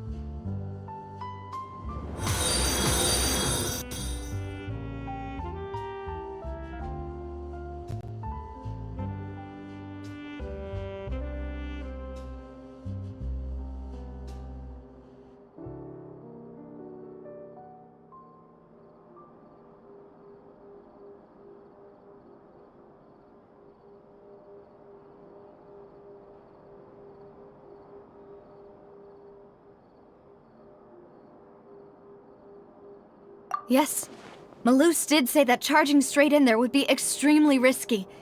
But we don't have any other options right now. We need far more solid proof before we can hope to go charging in on our enemy. Navia, here you are. Oh, I've been looking for you. Huh? Aren't you the guy from the guards? Did something happen? Yeah. News came from Irenaeus just after you left. We've got another trial on our hands. Wasn't that place built specifically for holding trials? What's so newsworthy about this one? I know. But they said the person they're putting on trial is a Fatui harbinger called Tartaglia.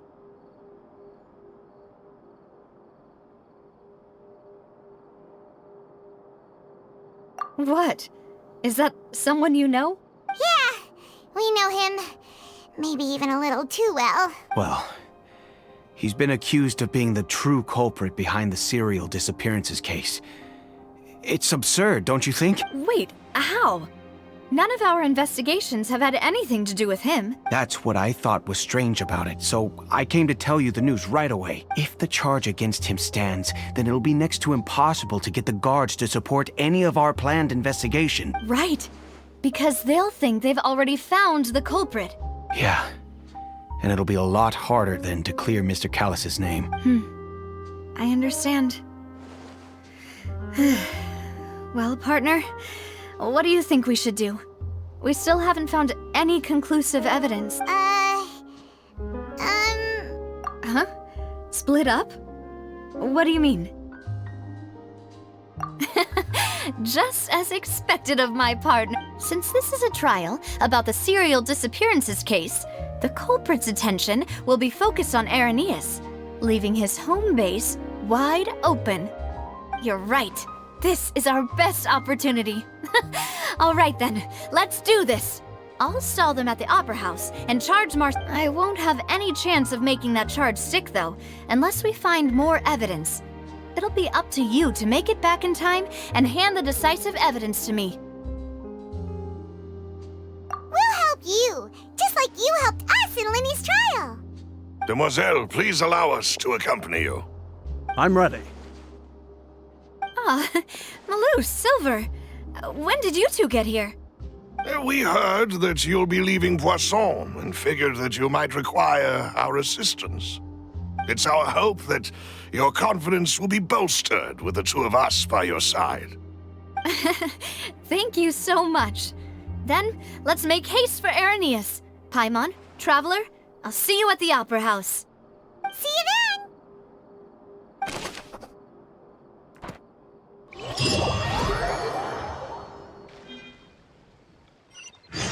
Now that Navia has set out for Irenaeus, we should also get going. The location has already been marked on the map, so let's head over.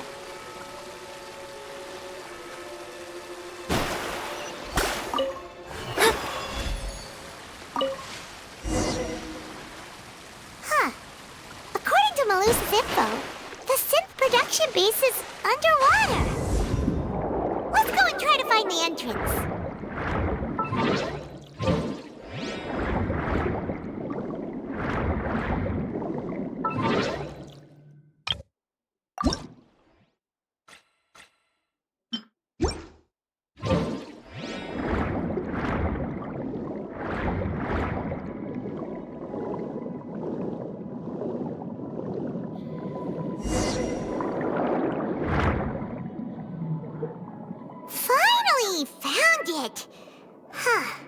So this is the entrance that leads to the synth production base. It sure doesn't seem out of the ordinary at all.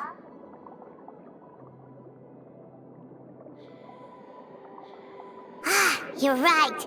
An important place like this is bound to have a ton of protective measures and mechanisms. Navia's probably arguing up a storm right now to stall for us.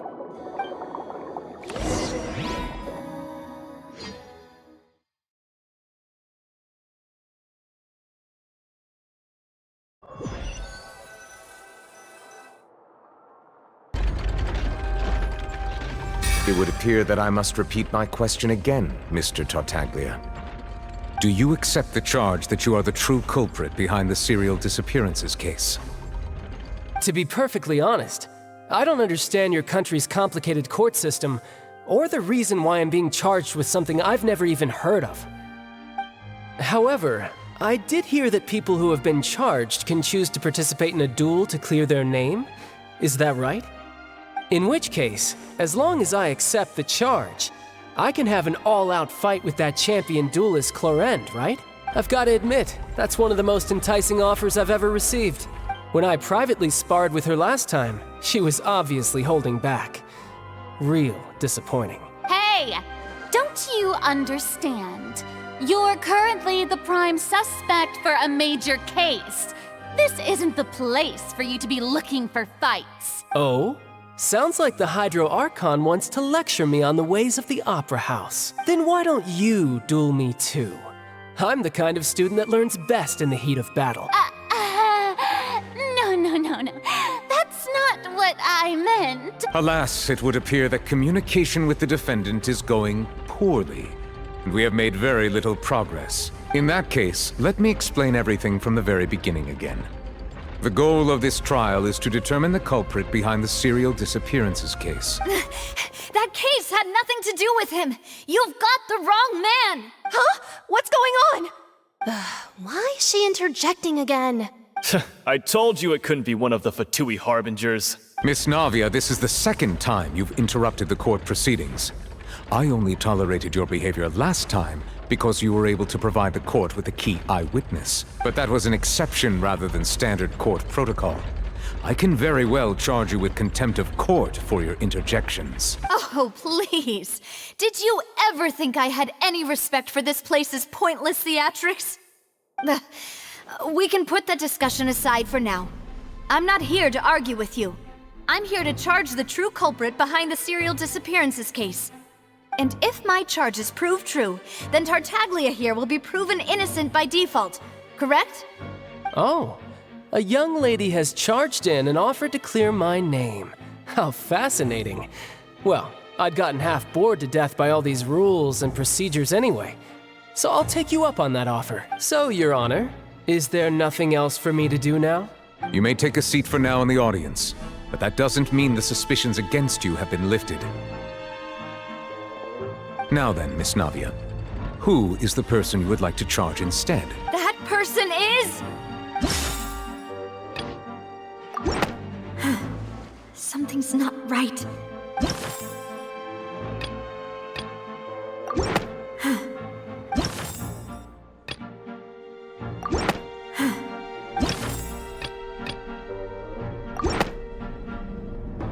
Marcel, the head of Confrérie of Cabrières! Huh? What confrérie? Never heard of them in my life. I've heard of them, but weren't they Spina di Rosula's sister organization? Oh, is this going to be a friends to enemies type situation? Please let me remind you, Miss Navia, that charging someone is an incredibly serious matter. Committing to the charge also means taking on the legal responsibilities associated with it. And if the charge fails, depending on the circumstances, you may also be charged with the crime of making a false accusation. Knowing this, do you still wish to charge this man? Yes, I do. In that case, I declare the charge to be valid. Miss Navia and attorneys, please take your places on the court. Members of the guards, please contact Mr. Marcel right away so that he may stand trial.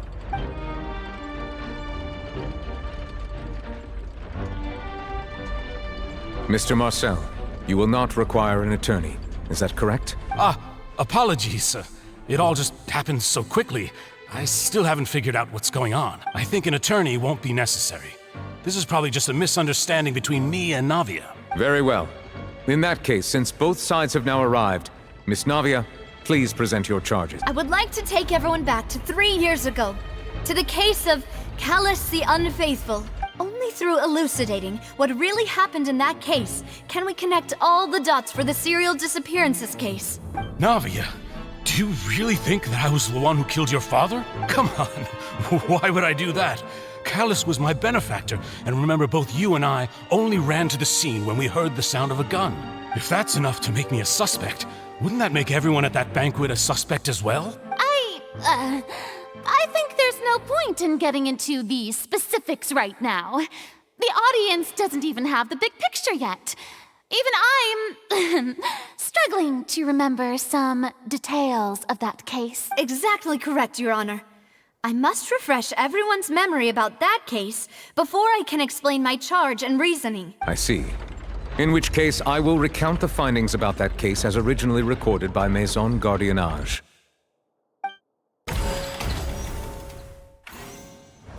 On the day of the murder, Spina di Rosula hosted a large banquet in a countryside estate owned by the Confrérie of Cabrières. During the banquet, all attending guests heard 2 gunshots from the courtyard.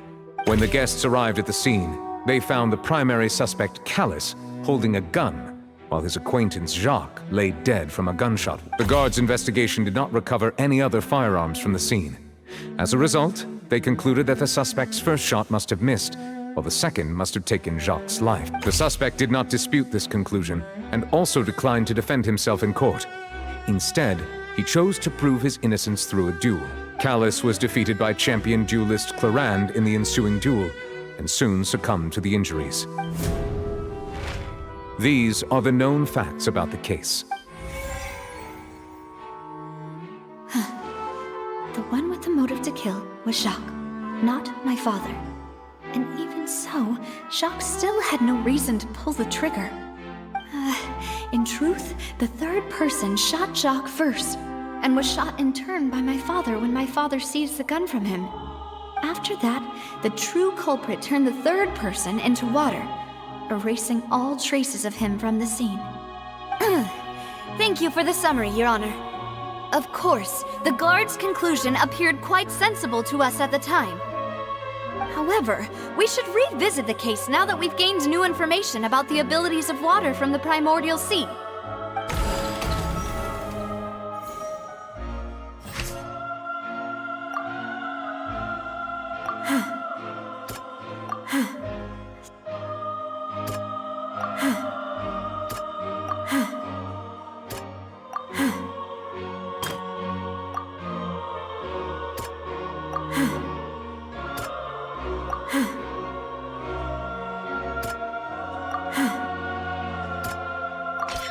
The testimony of the victim's family confirms that Jacques had thoughts of assassinating Callus when he set out for the banquet. However, in the end, he reconsidered, and instead shared everything with Callus, hoping to seek the latter's protection. Unfortunately for Jacques, the true culprit had already considered this possibility, and had sent out another assassin.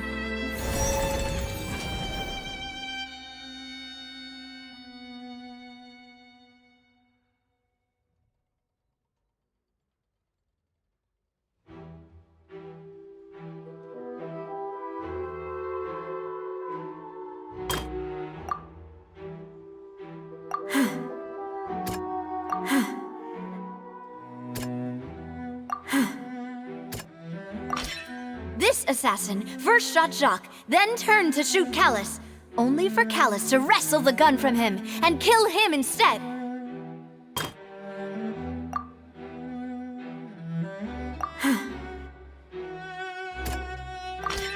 A pile of clothing was found at the scene. The guards once believed they were used by Jacques as a costume to disguise himself. But now, it is clear that the clothes were proof that there was a third person at the scene, and that they were turned into water after committing the murder. Since it was raining that day, the culprit was confident that they could use the rain to wash away all traces of their dissolved accomplice. Realizing this, the true culprit caused the hired assassin to dissolve into water, leading everyone to believe Callus was responsible for Jacques' murder. This is the true version of events.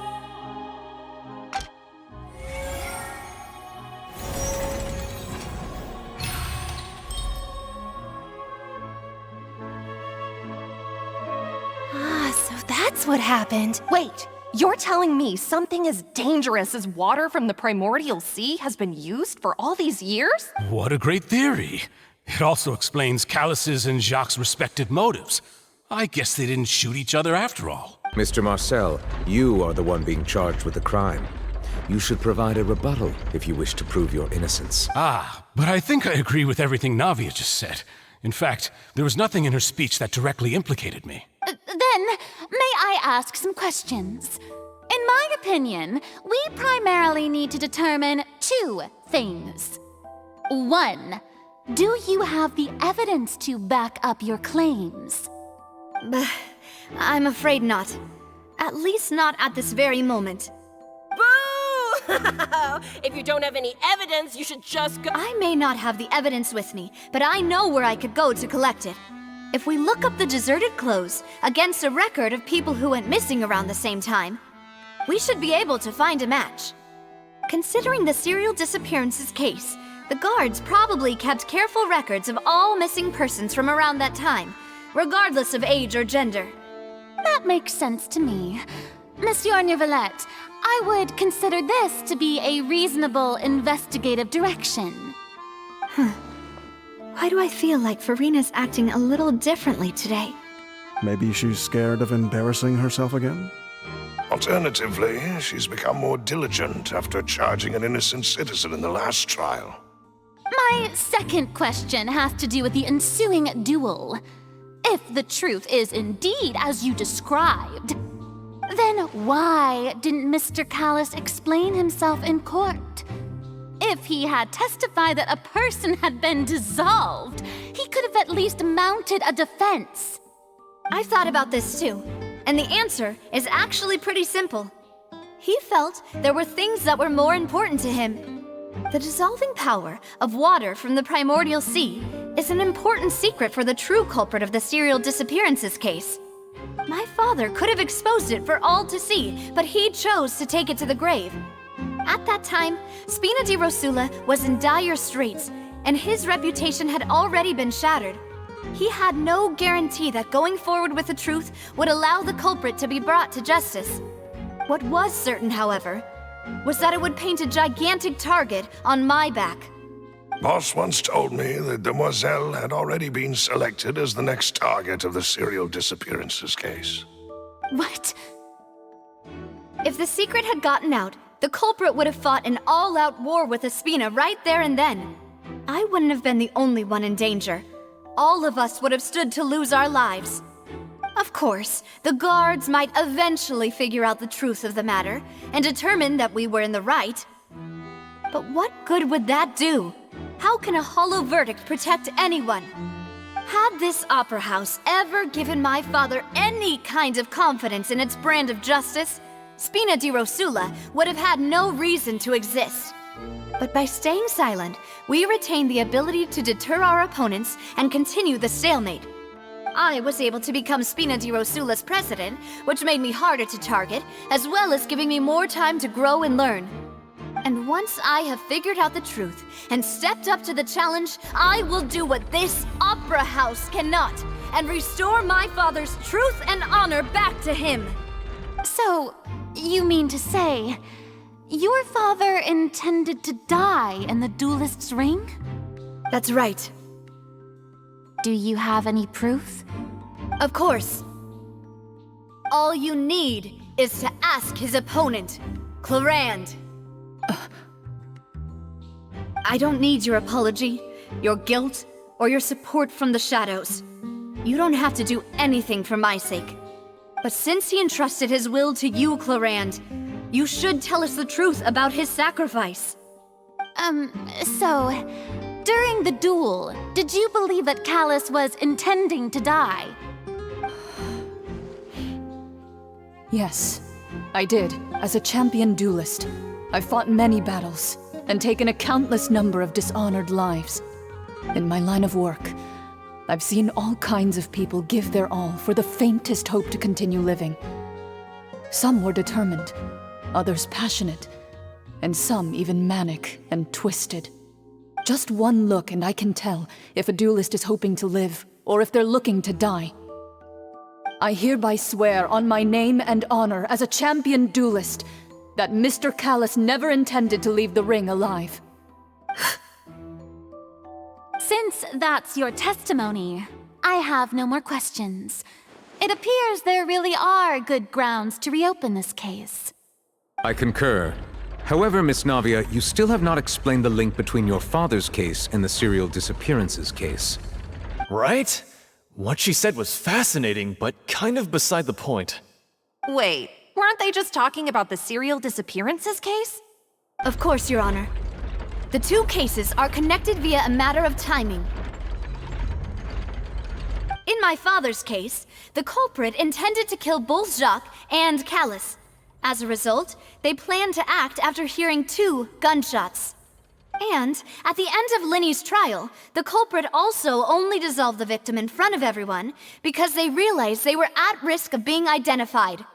The culprit could only time their actions so precisely if they were already at the scene. Coincidentally, Marcel attended both the banquet and the trial. So that's why you suspected me. Even after hearing your reasoning, I still can't help but find it a little preposterous. I'm used to it, though. You've always been an impulsive and sentimental child, Navia. It's one of your most endearing traits. No need to appeal to pathos. I won't try to refute your points one by one, but even if everything you just said was true, can you prove that I was the only person present at both events? On top of that, does a person have to be physically present to control the timing? Can't someone remotely monitor the place? Not much you can say to that. I know that even with that, you might still think you can reduce the list of suspects with some further investigations, until I'm the only one left on the list. Alas, who won't feel at least a little hurt by an accusation of murder from a girl you see as your own daughter? But if I were to dismiss this completely, you'd also think I'm not being considerate of your feelings. Ah well, let Uncle Marcel teach you another lesson. Do you know what the biggest flaw in your reasoning is? I suppose you're gonna tell me anyways. It's timing again. I'm a businessman by trade. From that standpoint, there's no reason for me to kidnap young women. It's a high-risk action with nothing to gain. In addition, I left my home in Snezhnaya when I was young to come to Poisson and work in some trade. My business only thrived when I received Callus's patronage. But the disappearances began before I ever stepped foot in Fontaine. I do apologize, demoiselle. This was my mistake. No, it's not your fault. I'm sure he had come prepared. Is there anything else you'd like to say? Would you like to check the date of my first business license against the first known case of the serial disappearances?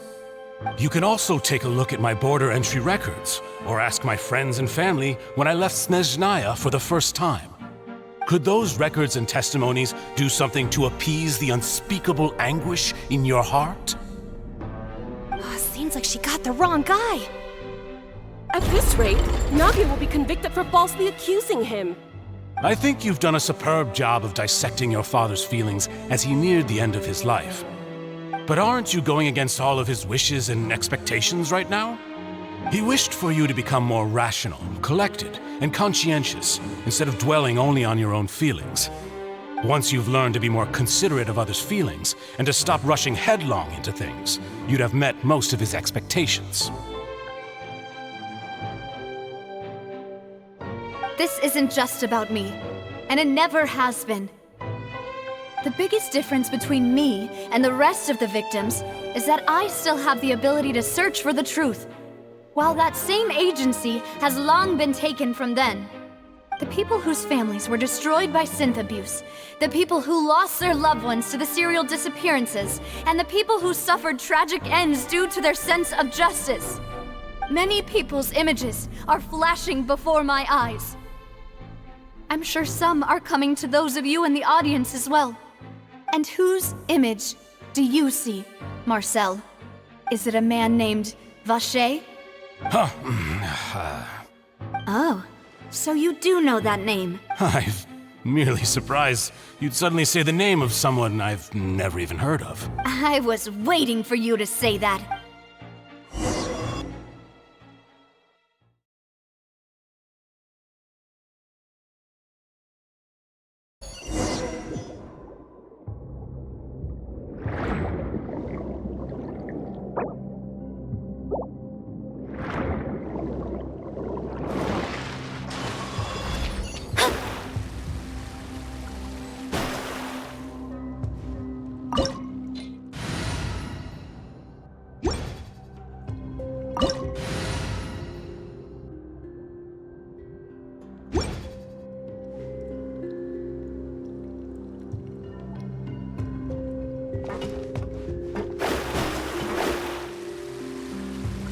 Written in the stars. Let my name echo in song! Yoo-hoo!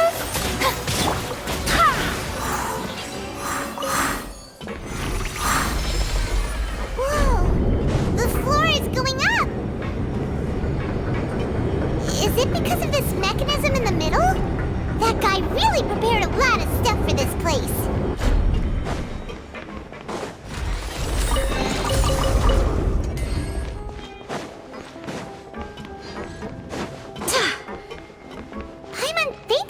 Go up, but Paimon doesn't see a way. Let's take a look around. Maybe we'll find a hidden mechanism that'll show us the way up.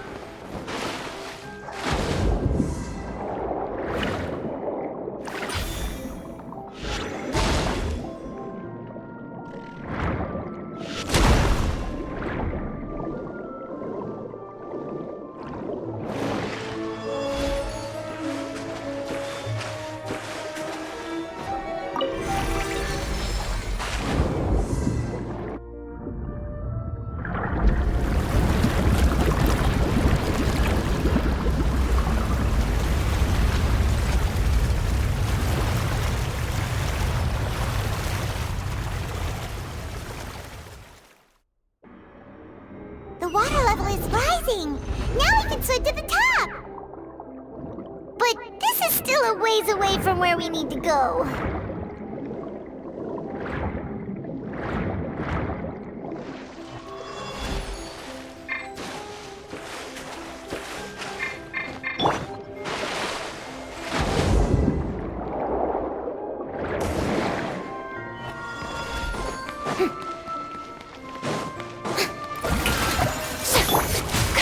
Art. Soretsu!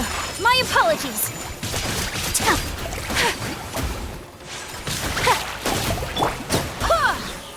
Barbados!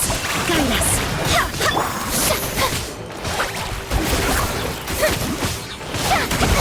How dare you!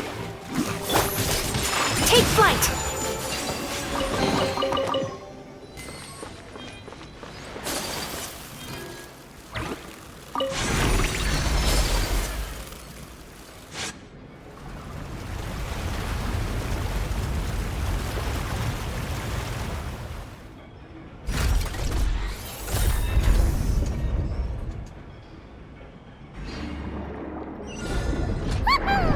Now the path is clear! Let's go!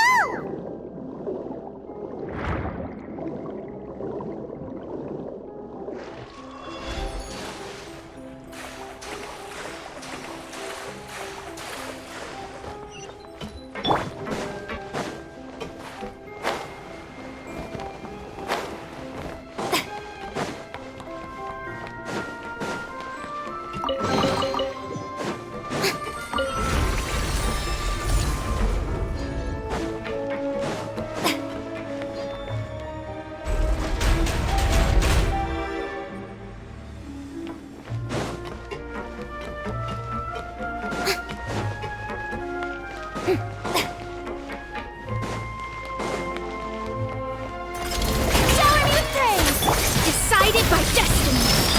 Delve into depth. Sakura swirl!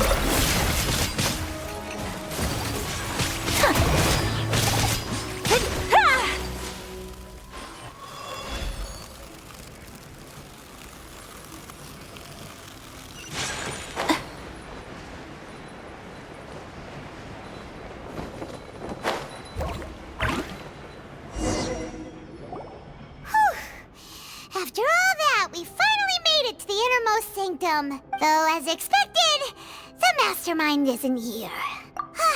That's right. Then let's hurry up and find some...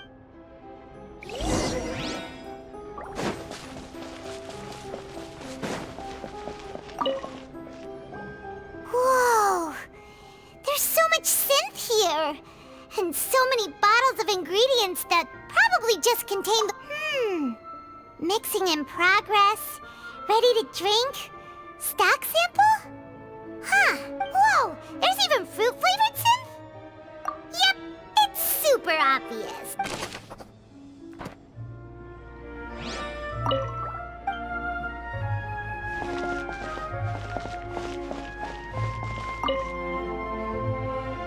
this over here?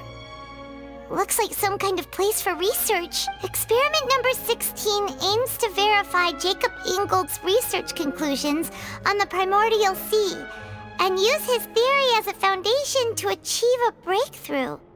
The experiment was a failure. No individual managed to resurface from the water from the primordial sea. Female specimens 22, 23, and 24 were dissolved.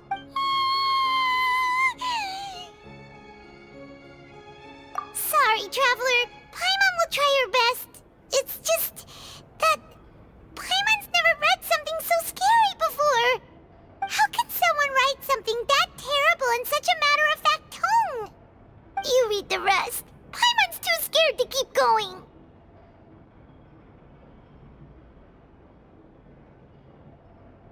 So that's why he did all of these experiments. Wait, did he really think he'd be able to find a way just by dissolving people over and over? That's just insane! Huh? Isn't that the name you heard by the fountain? Paimon thought he was an eyewitness in the serial disappearances case. You mean Vacher is the one who did all of these... experiments? So that's it! Vacher was no victim, but personally took his lover and... No, that's not it either! If that's the case, why would he want people to resurface from the water?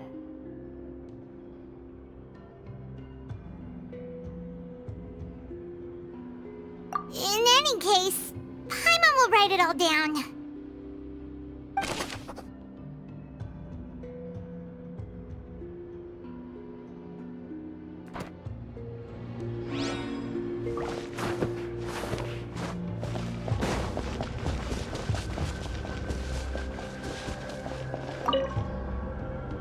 Let's see what's written here. Callus. Navia's father. Oh, this seems to be an investigation report on him. Yep, it's about finding someone to assassinate Jacques and Callus because of a lack of confidence that Jacques himself would go through with it. This should prove the existence of the third person, right? We still have not determined the exact content of the key information Callus has passed on to certain members of his organization. The old dog's a real menace to deal with. Even if he abides by the promise he's made to us, he will still have the upper hand. He can act whenever he wants to make our lives miserable. The only option left is to remove him from the picture entirely. I concur. Let's send someone to kill him. He won't declare war as long as we don't touch Navia. Oh, seems like we've got a bunch of correspondence between the higher-ups. They're all just so evil.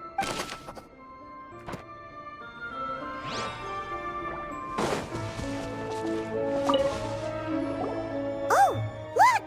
There's an important-looking basin over here, and it's full of water. That means this is where they make all the synth. And that special water is the main ingredient! If you dilute it with normal water, you'll get synth. But the pure stuff can dissolve a human! Paimon will take notes on this incriminating evidence.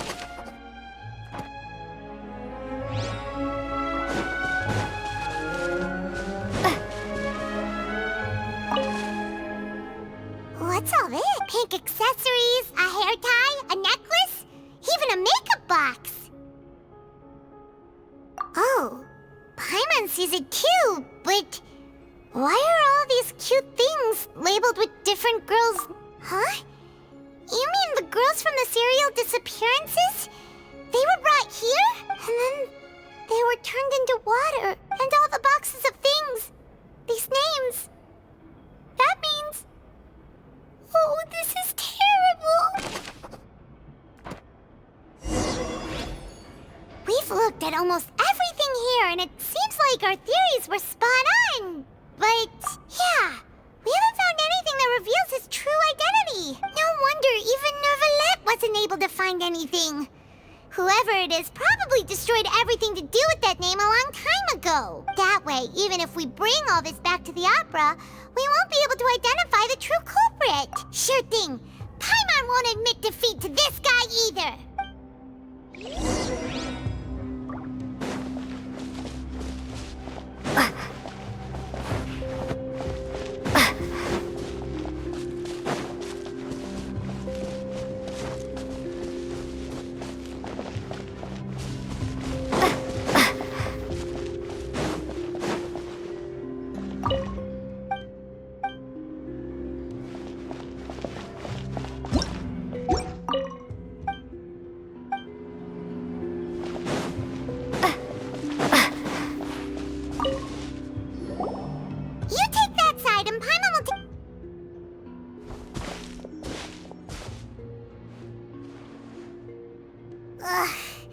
Nothing at all! And Paimon can't even find snacks either! Whoa, really? Let Paimon see! Vinier. Isn't that Vache's lover's name? Then you found her diary! Let's see! Aw, it's just a normal diary chronicling their love story. She was so sweet, too. Oh, Paimon feels even worse for her now. So many! A whole page's worth! But they're all crossed out. Was she unhappy with all of them? The final name she decided on was... Marcel. Wait, but Marcel's pretty old. Has this case been going on for so long that he's Vache and Vinier's grown son?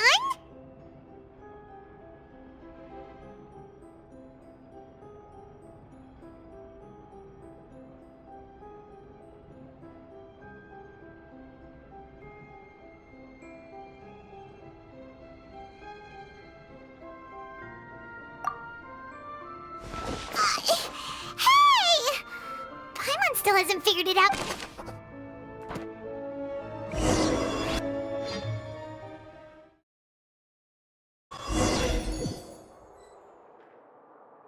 And whose image do you see, Marcel? Is it a man named Vache? Oh, so you do know that name. I'm merely surprised you'd suddenly say the name of someone I've never even heard of. I was waiting for you to say that. Navia! We're back! As expected of my partner.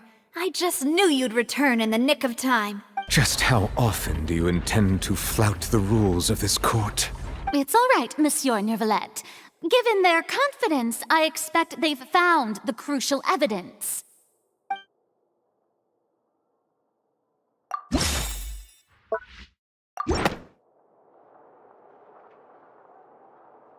But the truth of it, Marcel, is that you've always been Vache.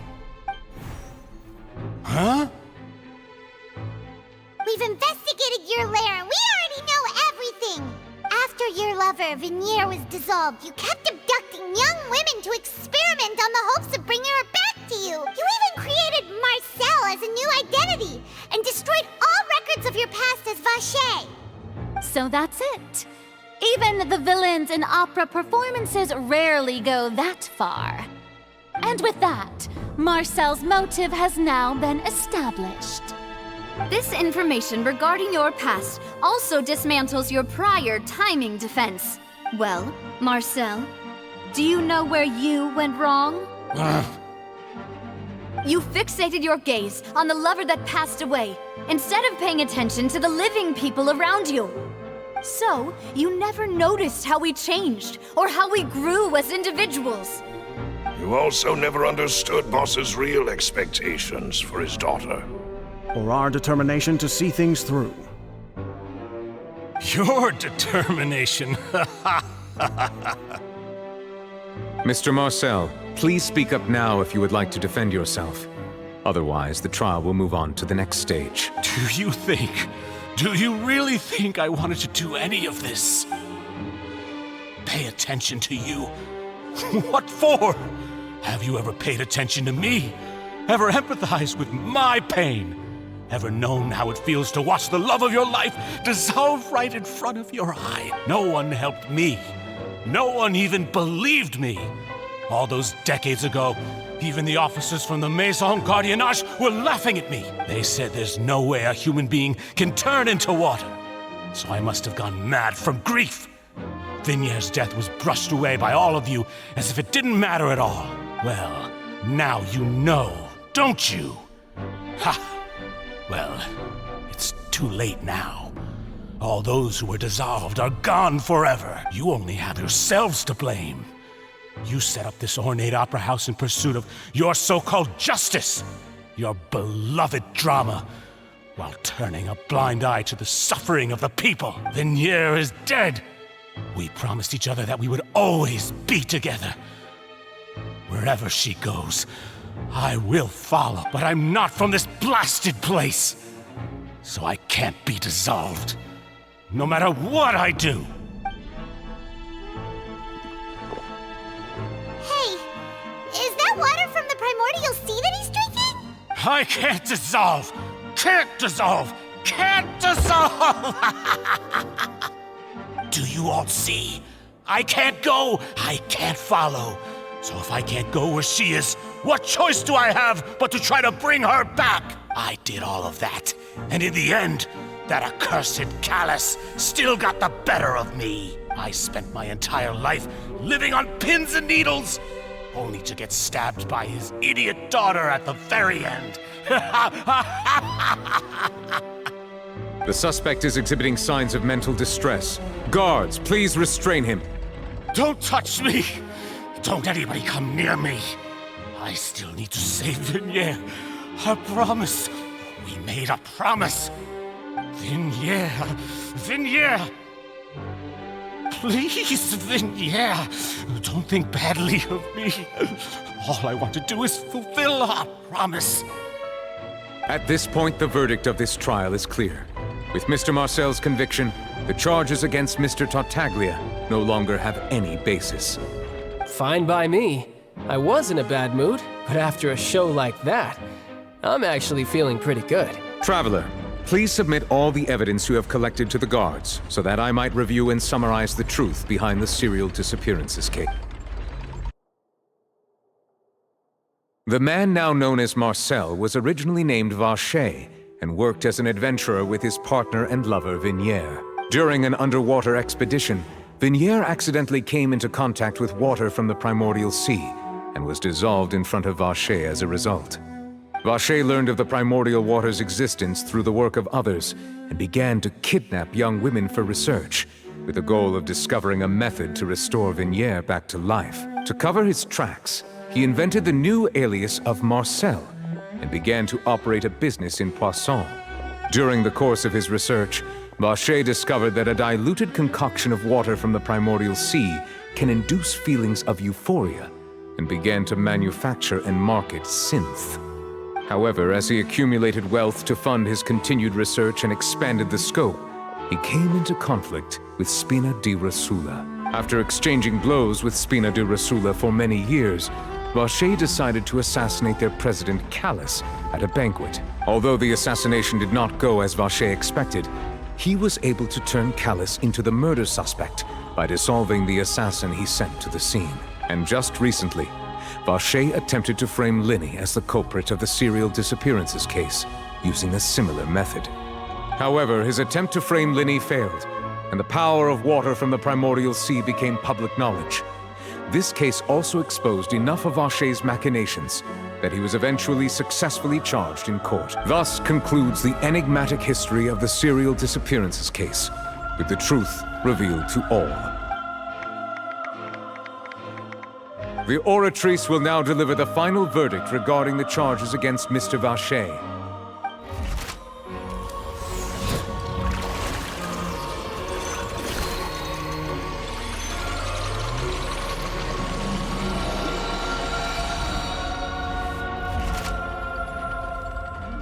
According to the judgment of the Oratrice Mécanique d'Analyse Cardinale, Mr. Vacher is guilty.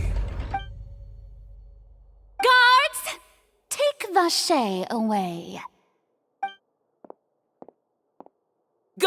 It's what he deserves! With that, the serial disappearances case is over now. We really just witnessed history. Who would have thought the true culprit would be such a polite and well-spoken guy? Yippee! We helped Navia bring the bad guy to justice! He's hurt so many innocent people and now he's finally getting what he deserves! Huh? Are you okay? Demoiselle, you were absolutely brilliant. The day our late boss had always hoped for has finally come. You can rest easy now, knowing justice has been served. Yeah. It's finally over. It's all thanks to you guys. And my partner. See, Papa? Spina di Rosula's still doing well with me at the helm. Well now, hasn't this been a most delicious piece of drama?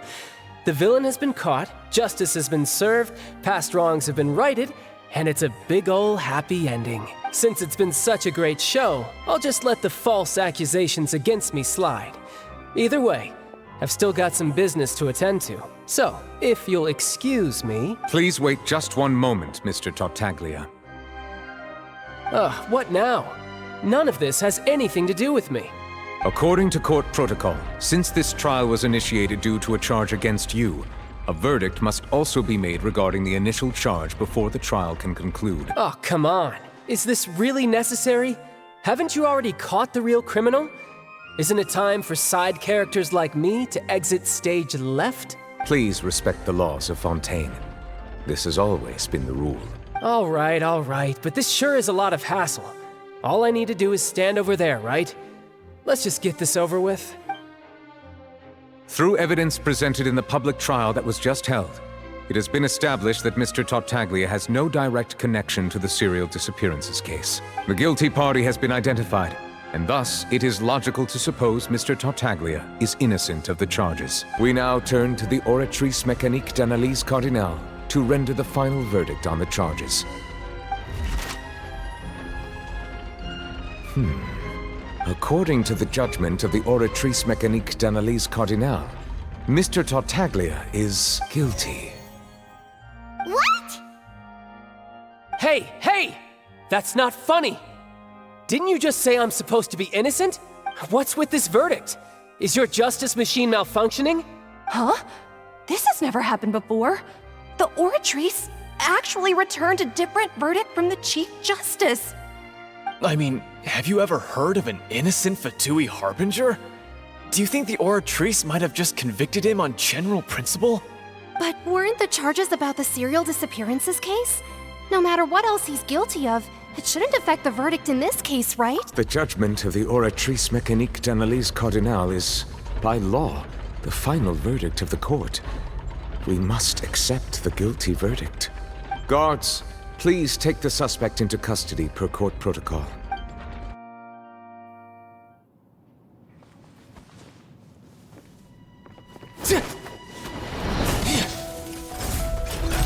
So this is how justice is done in Fontaine. What a joke.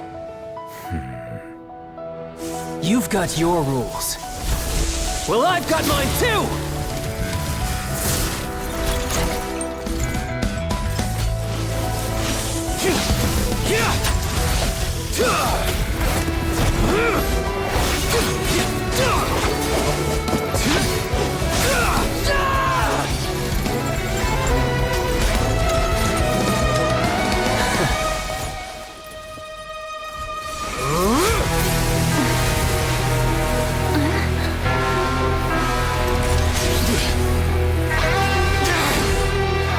He's activating his spell legacy!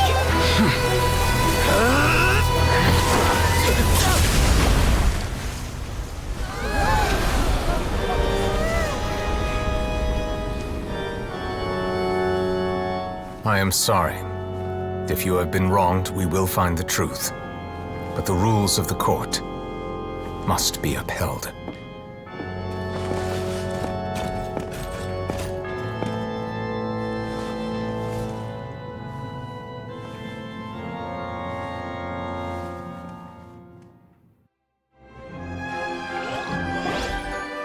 Hey, Monsieur Nouvelette, what's going on? Shipment! apologies. This is also the first time I've encountered such a situation. However, according to the rules established at the conception of Fontaine's court system, the Oratrice's judgment is the final verdict. All I do is follow court procedure. As for why the Oratrice arrived at the conclusion it did, you should probably ask someone more knowledgeable than me.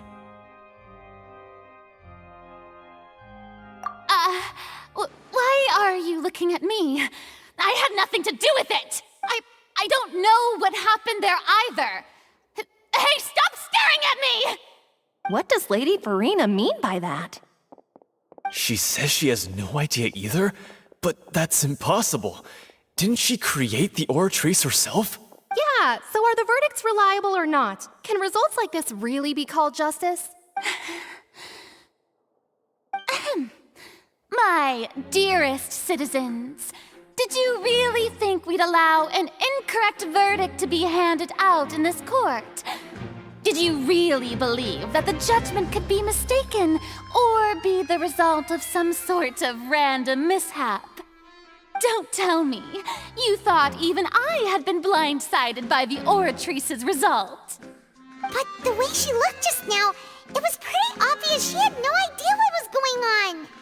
However, given the state of things, I shall give you an explanation. Everything that just took place, including my supposed shock and bafflement, was a part of an elaborate performance, with every action meant to stir up drama and excitement. And, of course, for every performance, there is a script. Everything has unfolded exactly as I expected from the very beginning.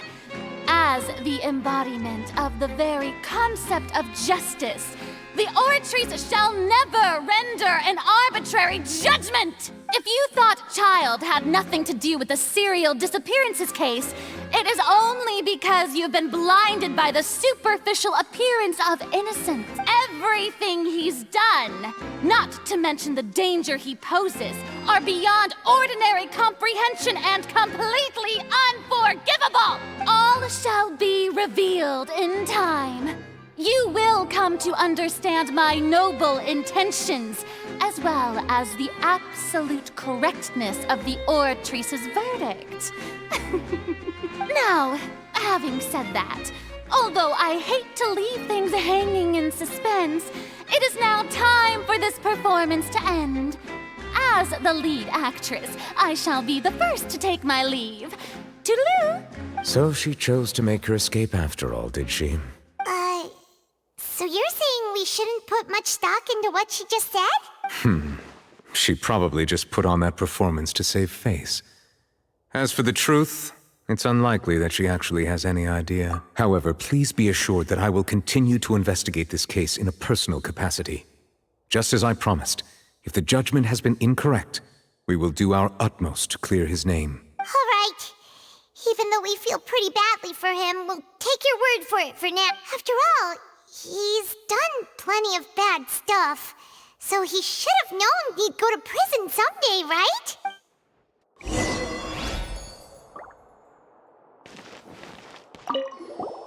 Oh, Monsieur Neuvillette! That power you showed when you took him down. Who are you really? I'm the Chief Justice of Fontaine, of course.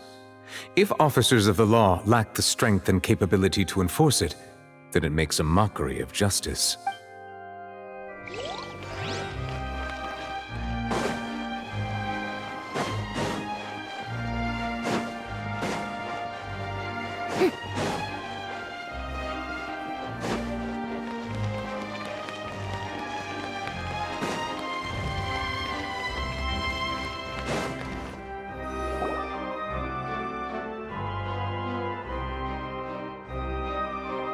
Hey, what are you doing? Quick, stop him! Traveler! Hey! Traveler! Marcel! What are you doing over here? Stop resisting arrest! Cease, or we'll add another charge to the list. No, wait! I just want to ask the Traveler something. I'm not looking to run away. Please, just let me ask this one small thing. Go on. Thank you. I was being led away when I finally realized something. where did you first hear the name Vache? I erased all records of that name. So, unless... Are you still trying to prove your innocence? Give it up. You've already been convicted. Really? You did? You're sure? You met her? But how could that be? How did you manage to do it? The Fountain of Lucine? Then she's been so close to me all along. And I just never... Please give me a chance to talk to her again. Just let the Traveler take me to the fountain to see her one last time. This is the last request I'll ever make in my life. You can do whatever you want to me afterwards. I don't care. What? Give an inch and you want to take a mile? Do you think serial killers get to make requests like that? Paimon agrees. Why should we give him what he wants when he's only done a ton of super terrible things? This request, is it worth as much to you as your life? Of course! Wait, no. It's worth even more than my life. Humans. Will they betray the instinct to live just to satisfy spiritual needs? Very well. I will grant your request. Your Honor, I fear that... I will go with him. You do not need to worry about any escape. In that case, I shall leave him in your most capable hands, Chief Justice. Thank you. Thank you, Your Honor.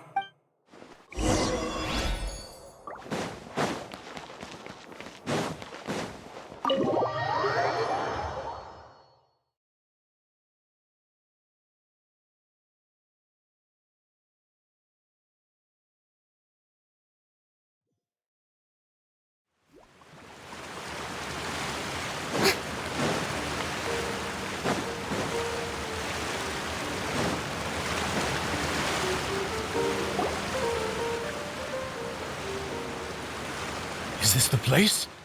You said she's here, but what do I need to do to see her? Yeah, and even Paimon could hear her after drinking that thing. Didn't you just drink a lot of it on the stage as well? Vache! Ah! Yes, that's it. So you heard it too. Vignier, it's me! It's me, Vache! Vache? Vache! I'm here! I'm here! Where are you, Vignier? I'm coming for you. I'm finally here for you. Hey, wait! Be careful! Hey, wait! Vignier, is that you? It's me, Vache! Vignier! Vache? Why did you come? Didn't I say? You don't need to look for me. You look a lot older than I remember. How long has it been? It's been more than 20 years. I've suffered for over 20 years since the day you left. All this time, only the thought of bringing you back has kept me alive. Nothing else mattered to me. I must be dreaming. Who would have thought I'd get the chance to tell you all of my feelings like this? Vignier, you are my everything. I really don't know how I could live without you. But Vache, if you ask me, this world would be better off without you. What are you saying? If not for you, I would have finished my law degree and probably become a top-tier attorney one day. If not for you, I would have continued to pursue my love of the arts, and my works would have been displayed in the Palais Mermonia itself. If not for you, I would at least have been able to take care of my mother. And she would not have grown old and died alone, with nothing but the tears on her cheeks. It's all because of your selfishness, Vache. It's all because of you. Wait, you are not Vignier. Who are you? You're right. I am not Vignier. I am the sacrifice. Every woman who died by your hand, as our bodies dissolved, our consciousnesses flowed back to the primordial sea. Our thoughts circulated endlessly within the primordial sea, and we were no longer individuals, but we became one. Just as streams of water come together in the sea. I'm Cressy. I'm Lemony. I'm Azine. The only one I am not is Vignier. Why? But then, where is Vignier? She doesn't want to see you anymore. Every tendril of her consciousness is avoiding you. This is what you get for your selfishness. Your selfishness robbed us of our lives and our futures. You said time and time again that you'd do any and everything for her. But did you ever consider whether she'd want to see you do the things that you did? If she would despise you for what you became?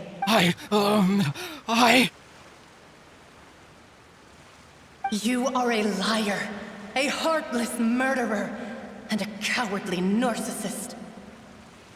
The only thing you are not is Vignier's beloved. From the moment your first victim died and her consciousness merged with Vignier's, she has had nothing but pure hatred for you.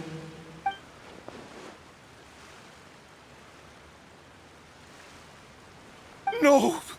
Vignier! She can't hate me. Let me see her, please. Have mercy. You still don't understand. When I said don't look for me, that came from the real Vignier. She really doesn't want to see you anymore. But on top of that, she also said that because it's her final drop of pity for you. She said that because she knew that if you did come here, we will show no mercy to you.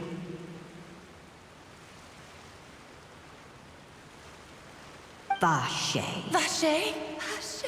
Vache. Vache. Vache.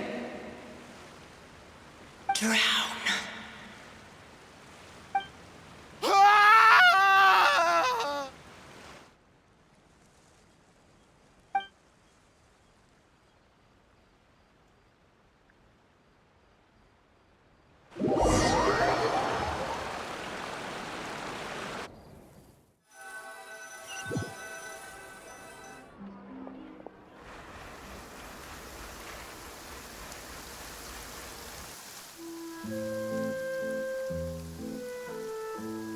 Finally, we have some time to do shopping. Gosh, it's really been a long time since we've been able to relax.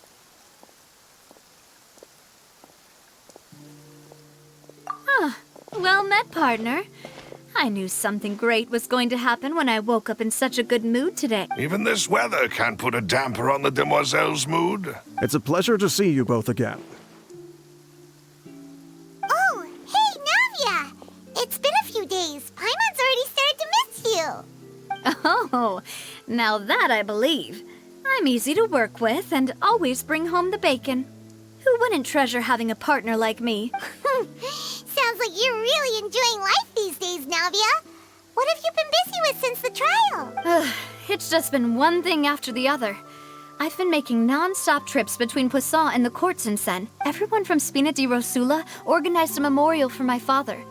We never held a memorial when he first died, since everyone knew that even if we held one back then, no one was going to come.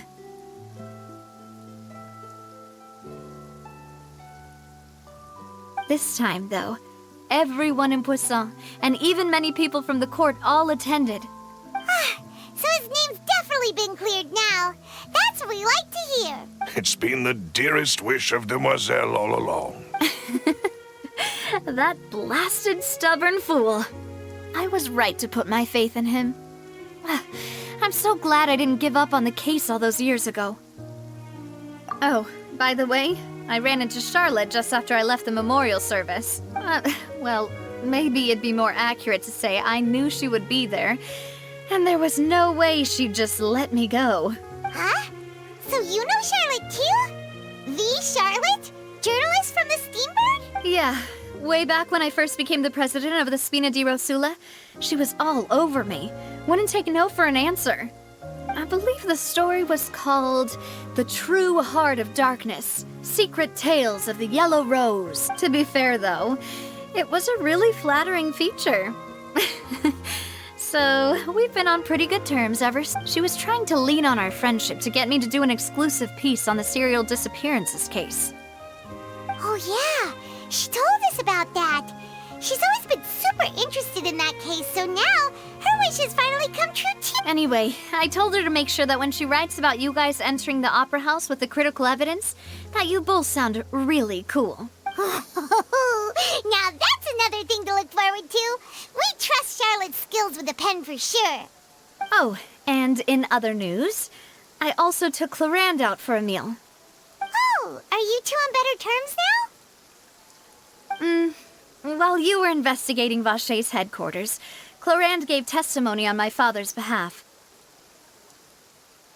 It was thanks to her that we were able to turn the tide. I wanted to thank her. I mean, there's also no point in being awkward all the time. Oh, that's great. Paimon also thought Clarand wasn't actually a bad person. It's always good to have more friends. Anyway, now that the case has finally been solved, perhaps it will slowly begin to fade from the public consciousness. Oh, actually, there's still one last thing I need to do. What is it? I should pay a visit to my father's grave and tell him the truth of what happened, as well as how it all ended. And on top of that, just how much people still look up to him to this day. That includes me, too. Miss Navia. Indeed. We want to go too. We also think Callus is a really admirable person. Sure thing. I'd like you two to share the moment with me. After all, without you, there might not have been such a positive ending. And in that case, everyone, let's be off. Considering the recent weather, we'll be lucky if we can reach... Yeah, you're right. It's been raining non-stop for a few days.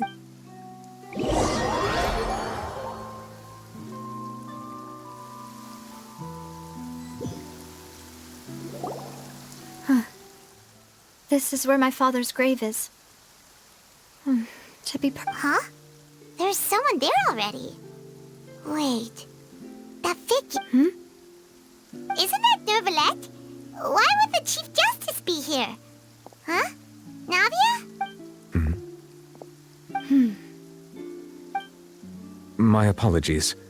I should have asked before coming to pay my respects. Don't say that. Sorry about that. Oh, I was trying to say there's no need for you to apologize. I wanted to show my father how much I've grown. But still, I doubt I've grown to the point that even the Chief Justice would feel compelled to apologize to me over and over. In that case, I will stop apologizing for now. You really could use some pointers on understanding human emotions, Monsieur Neuvillette. In any case, why did you come to Poisson? Well, ever since that day, I've been turning a question over and over in my head. Just what is justice, anyway? There was once a time when I didn't want to believe that there could be anything more important to humans than life itself. Oh, rather than that, it's probably more truthful to say I didn't believe humans were capable of resisting the most basic instinct of living things. That they could rebel against their own nature, or consider certain things to be more important than their own lives.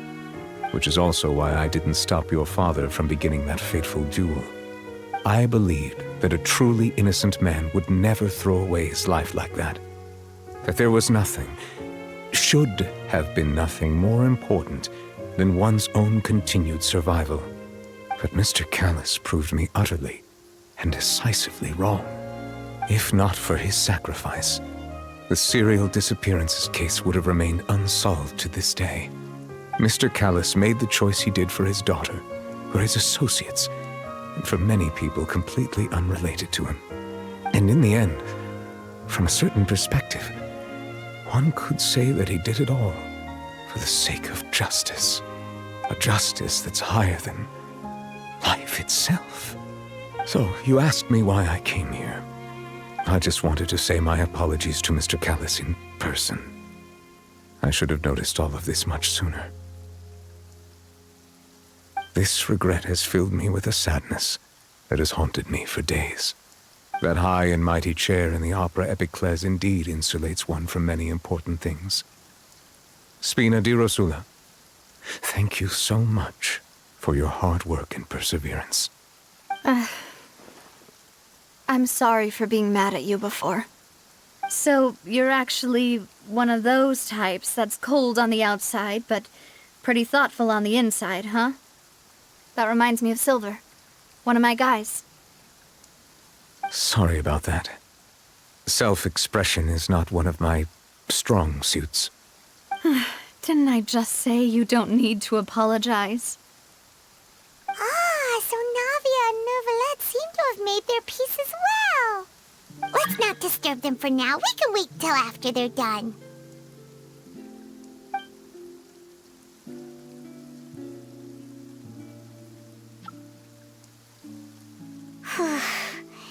Paimon's never paid respects at someone's grave before. Did Paimon do anything rude there? Huh? Oh, Paimon didn't know that was a thing. What? Paimon doesn't know what she would do if she can't fly. Oh no. Paimon hopes Miss Navia won't be too mad.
Neuvillette is still standing around there.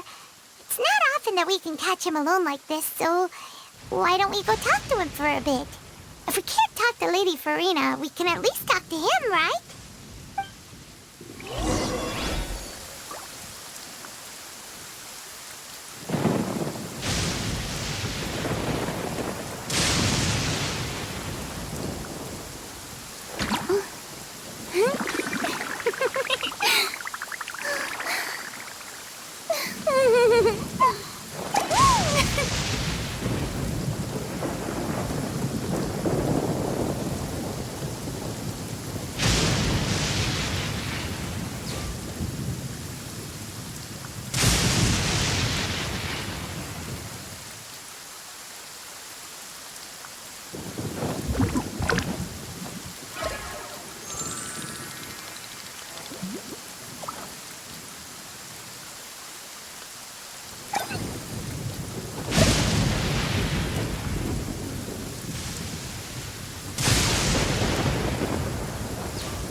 Tea parties are a must for the well-mannered. If you'd like to learn the proper etiquette, I'd be happy to teach you.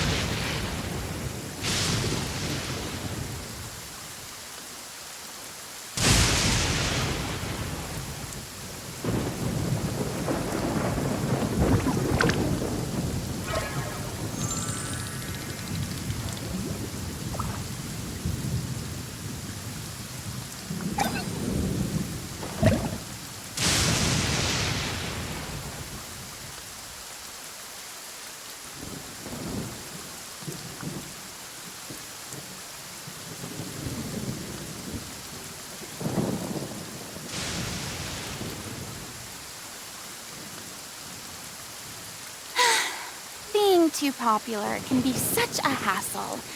Who knew the people would adore me so much?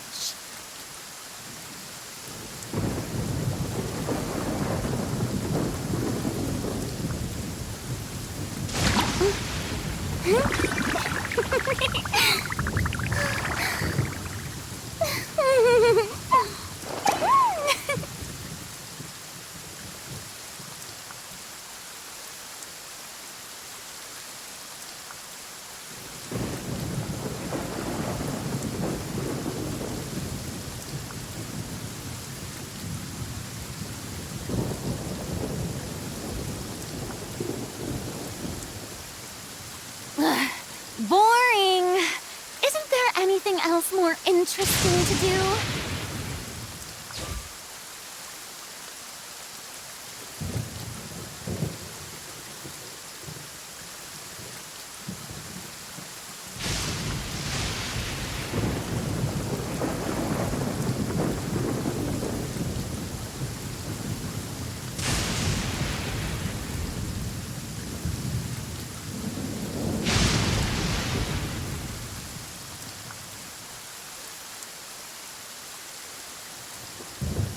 Tea parties are a must for the well-mannered.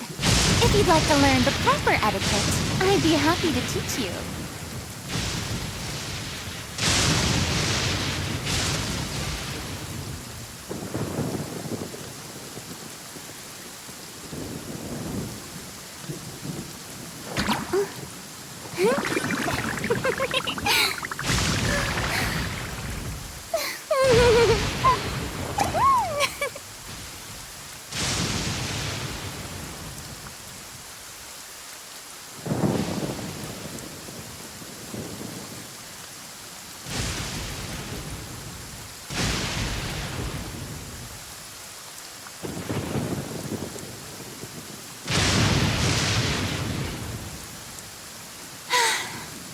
Too popular can be such a hassle.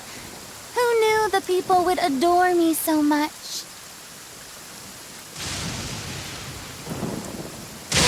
Stop that!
parties are a must for the well-mannered.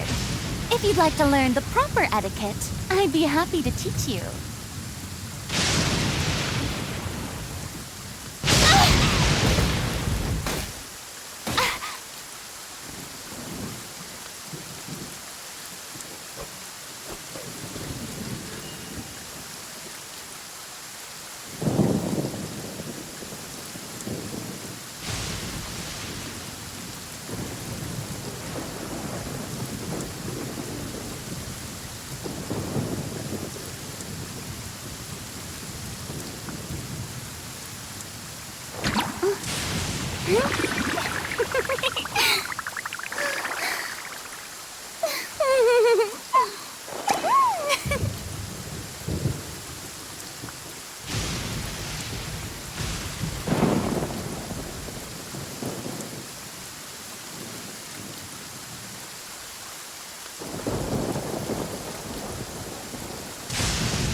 Oh, it's you two.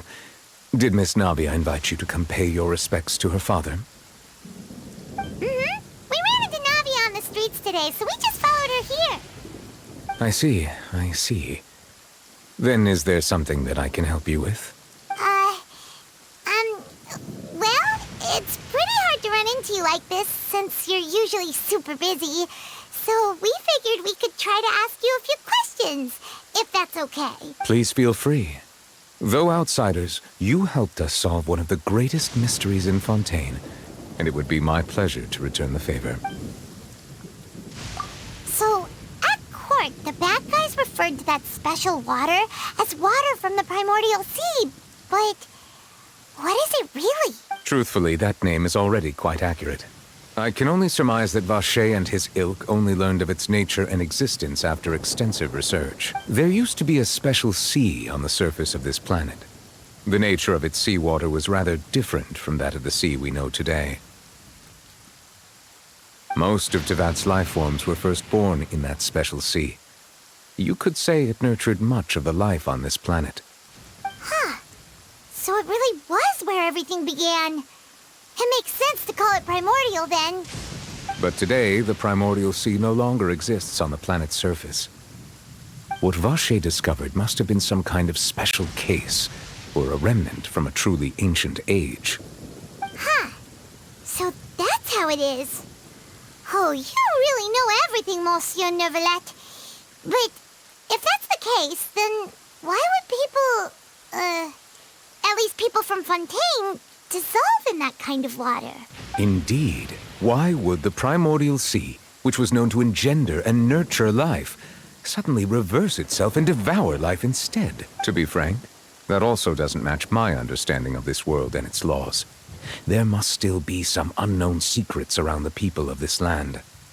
Is there anything else you'd like to ask me about? That the sea levels will rise and everyone will be dissolved in water, leaving Farina crying alone on her throne, but the sins of the people will be finally washed away for good. Does that appropriately summarize the version you've heard? That's right! It was Linny that told us back then. And that about covers all the main points. Yes, up to the present, I think we reached a point where we have no choice but to confront this prophecy directly. Rumors have it that this prophecy is rooted in the last words the former Hydro Archon left to the world before she passed away. A prophecy? Of the former Hydro Archon? Wow. This is the first time that we've ever heard of it. 2 parts of the prophecy have already proven correct. The rising sea levels and the ability of the people of Fontaine to be dissolved. We should be more vigilant and stay on the watch for further signs. Speaking of the prophecy, Farina has also always taken it quite seriously. Indeed, she has been collecting information and intelligence from across Tevat for this purpose. If the rumors were true, then perhaps this prophecy is the conundrum left to Farina by her predecessor. But with Farina being the way she is, can we really trust her to solve it? Is there anything else you'd like to ask me about? My apologies. My investigation has still not reached its conclusion. However, I still believe the judgment of the Oratrice was not rendered arbitrarily. Huh? But you also said you thought he was innocent! For many years, I have been quite aware that the Oratrice does not simply mechanically repeat the verdict that I give on each case. As a divinely created mechanism, the people's unified faith in the concept of justice is integrated into it. Not only can it produce the incredible power of indemnitium, but it likely also possesses other traits, such as self-awareness. Which is all to say, I have been prepared for a situation like this for a long time. Huh. So when Lenny told us that he heard a human voice from the room where the Oratrice's core is stored... I was not aware such a thing had occurred. Perhaps that could serve to prove my conjecture. I will add that to the list of items to investigate. In any case, I am inclined to believe that the Oratrice does have a methodology all its own. We just do not have enough information. Based on Farina's reaction, I doubt even she had any idea what was going on. She managed to bluff her way through it, though, with her time-tested twin tricks of bravado and drama. While we do intend to get to the bottom of this, for now, we regret to say that the Fatui Harbinger will just have to bide his time in the fortress of Meripede. If we did incorrectly convict him of crimes he did not commit, we will most certainly compensate him to the fullest extent allowed by the law. If you ask Paimon, the only compensation he'll want is a no-holds-barred fight with you. Is there anything else you'd like to ask me about? Your sibling, another blonde-haired traveler. I'm sorry, but I've never seen anyone who matches that description. If he ever stepped foot in Fontaine, I'm sure he followed our laws to the letter, and had no reason to appear on the stage of the opera Epicles. Is there anything else you'd like to ask? Very well. It was my honor to provide you with what answers I could. I very much enjoyed conversing with you. It will soon be time for me to leave this blissful tranquility behind, and return to Palais Memornia. You really are super busy, Monsieur Neuvillette. Paimon thought you only came here to pay your respects today because you had the day off. Crime and villainy do not have the day off, and so justice must work around the clock as well. This is merely the nature of a justice's work. All right. You've got a point. Huh? Paimon just noticed that the rain has stopped.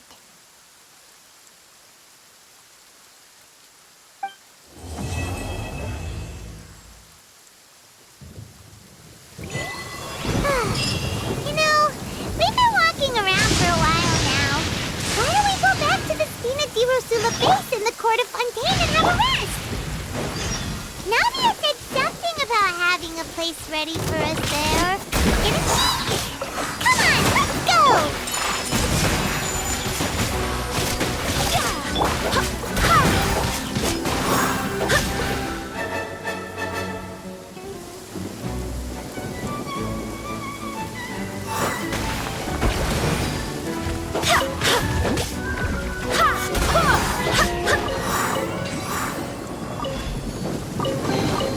I hope the others find some.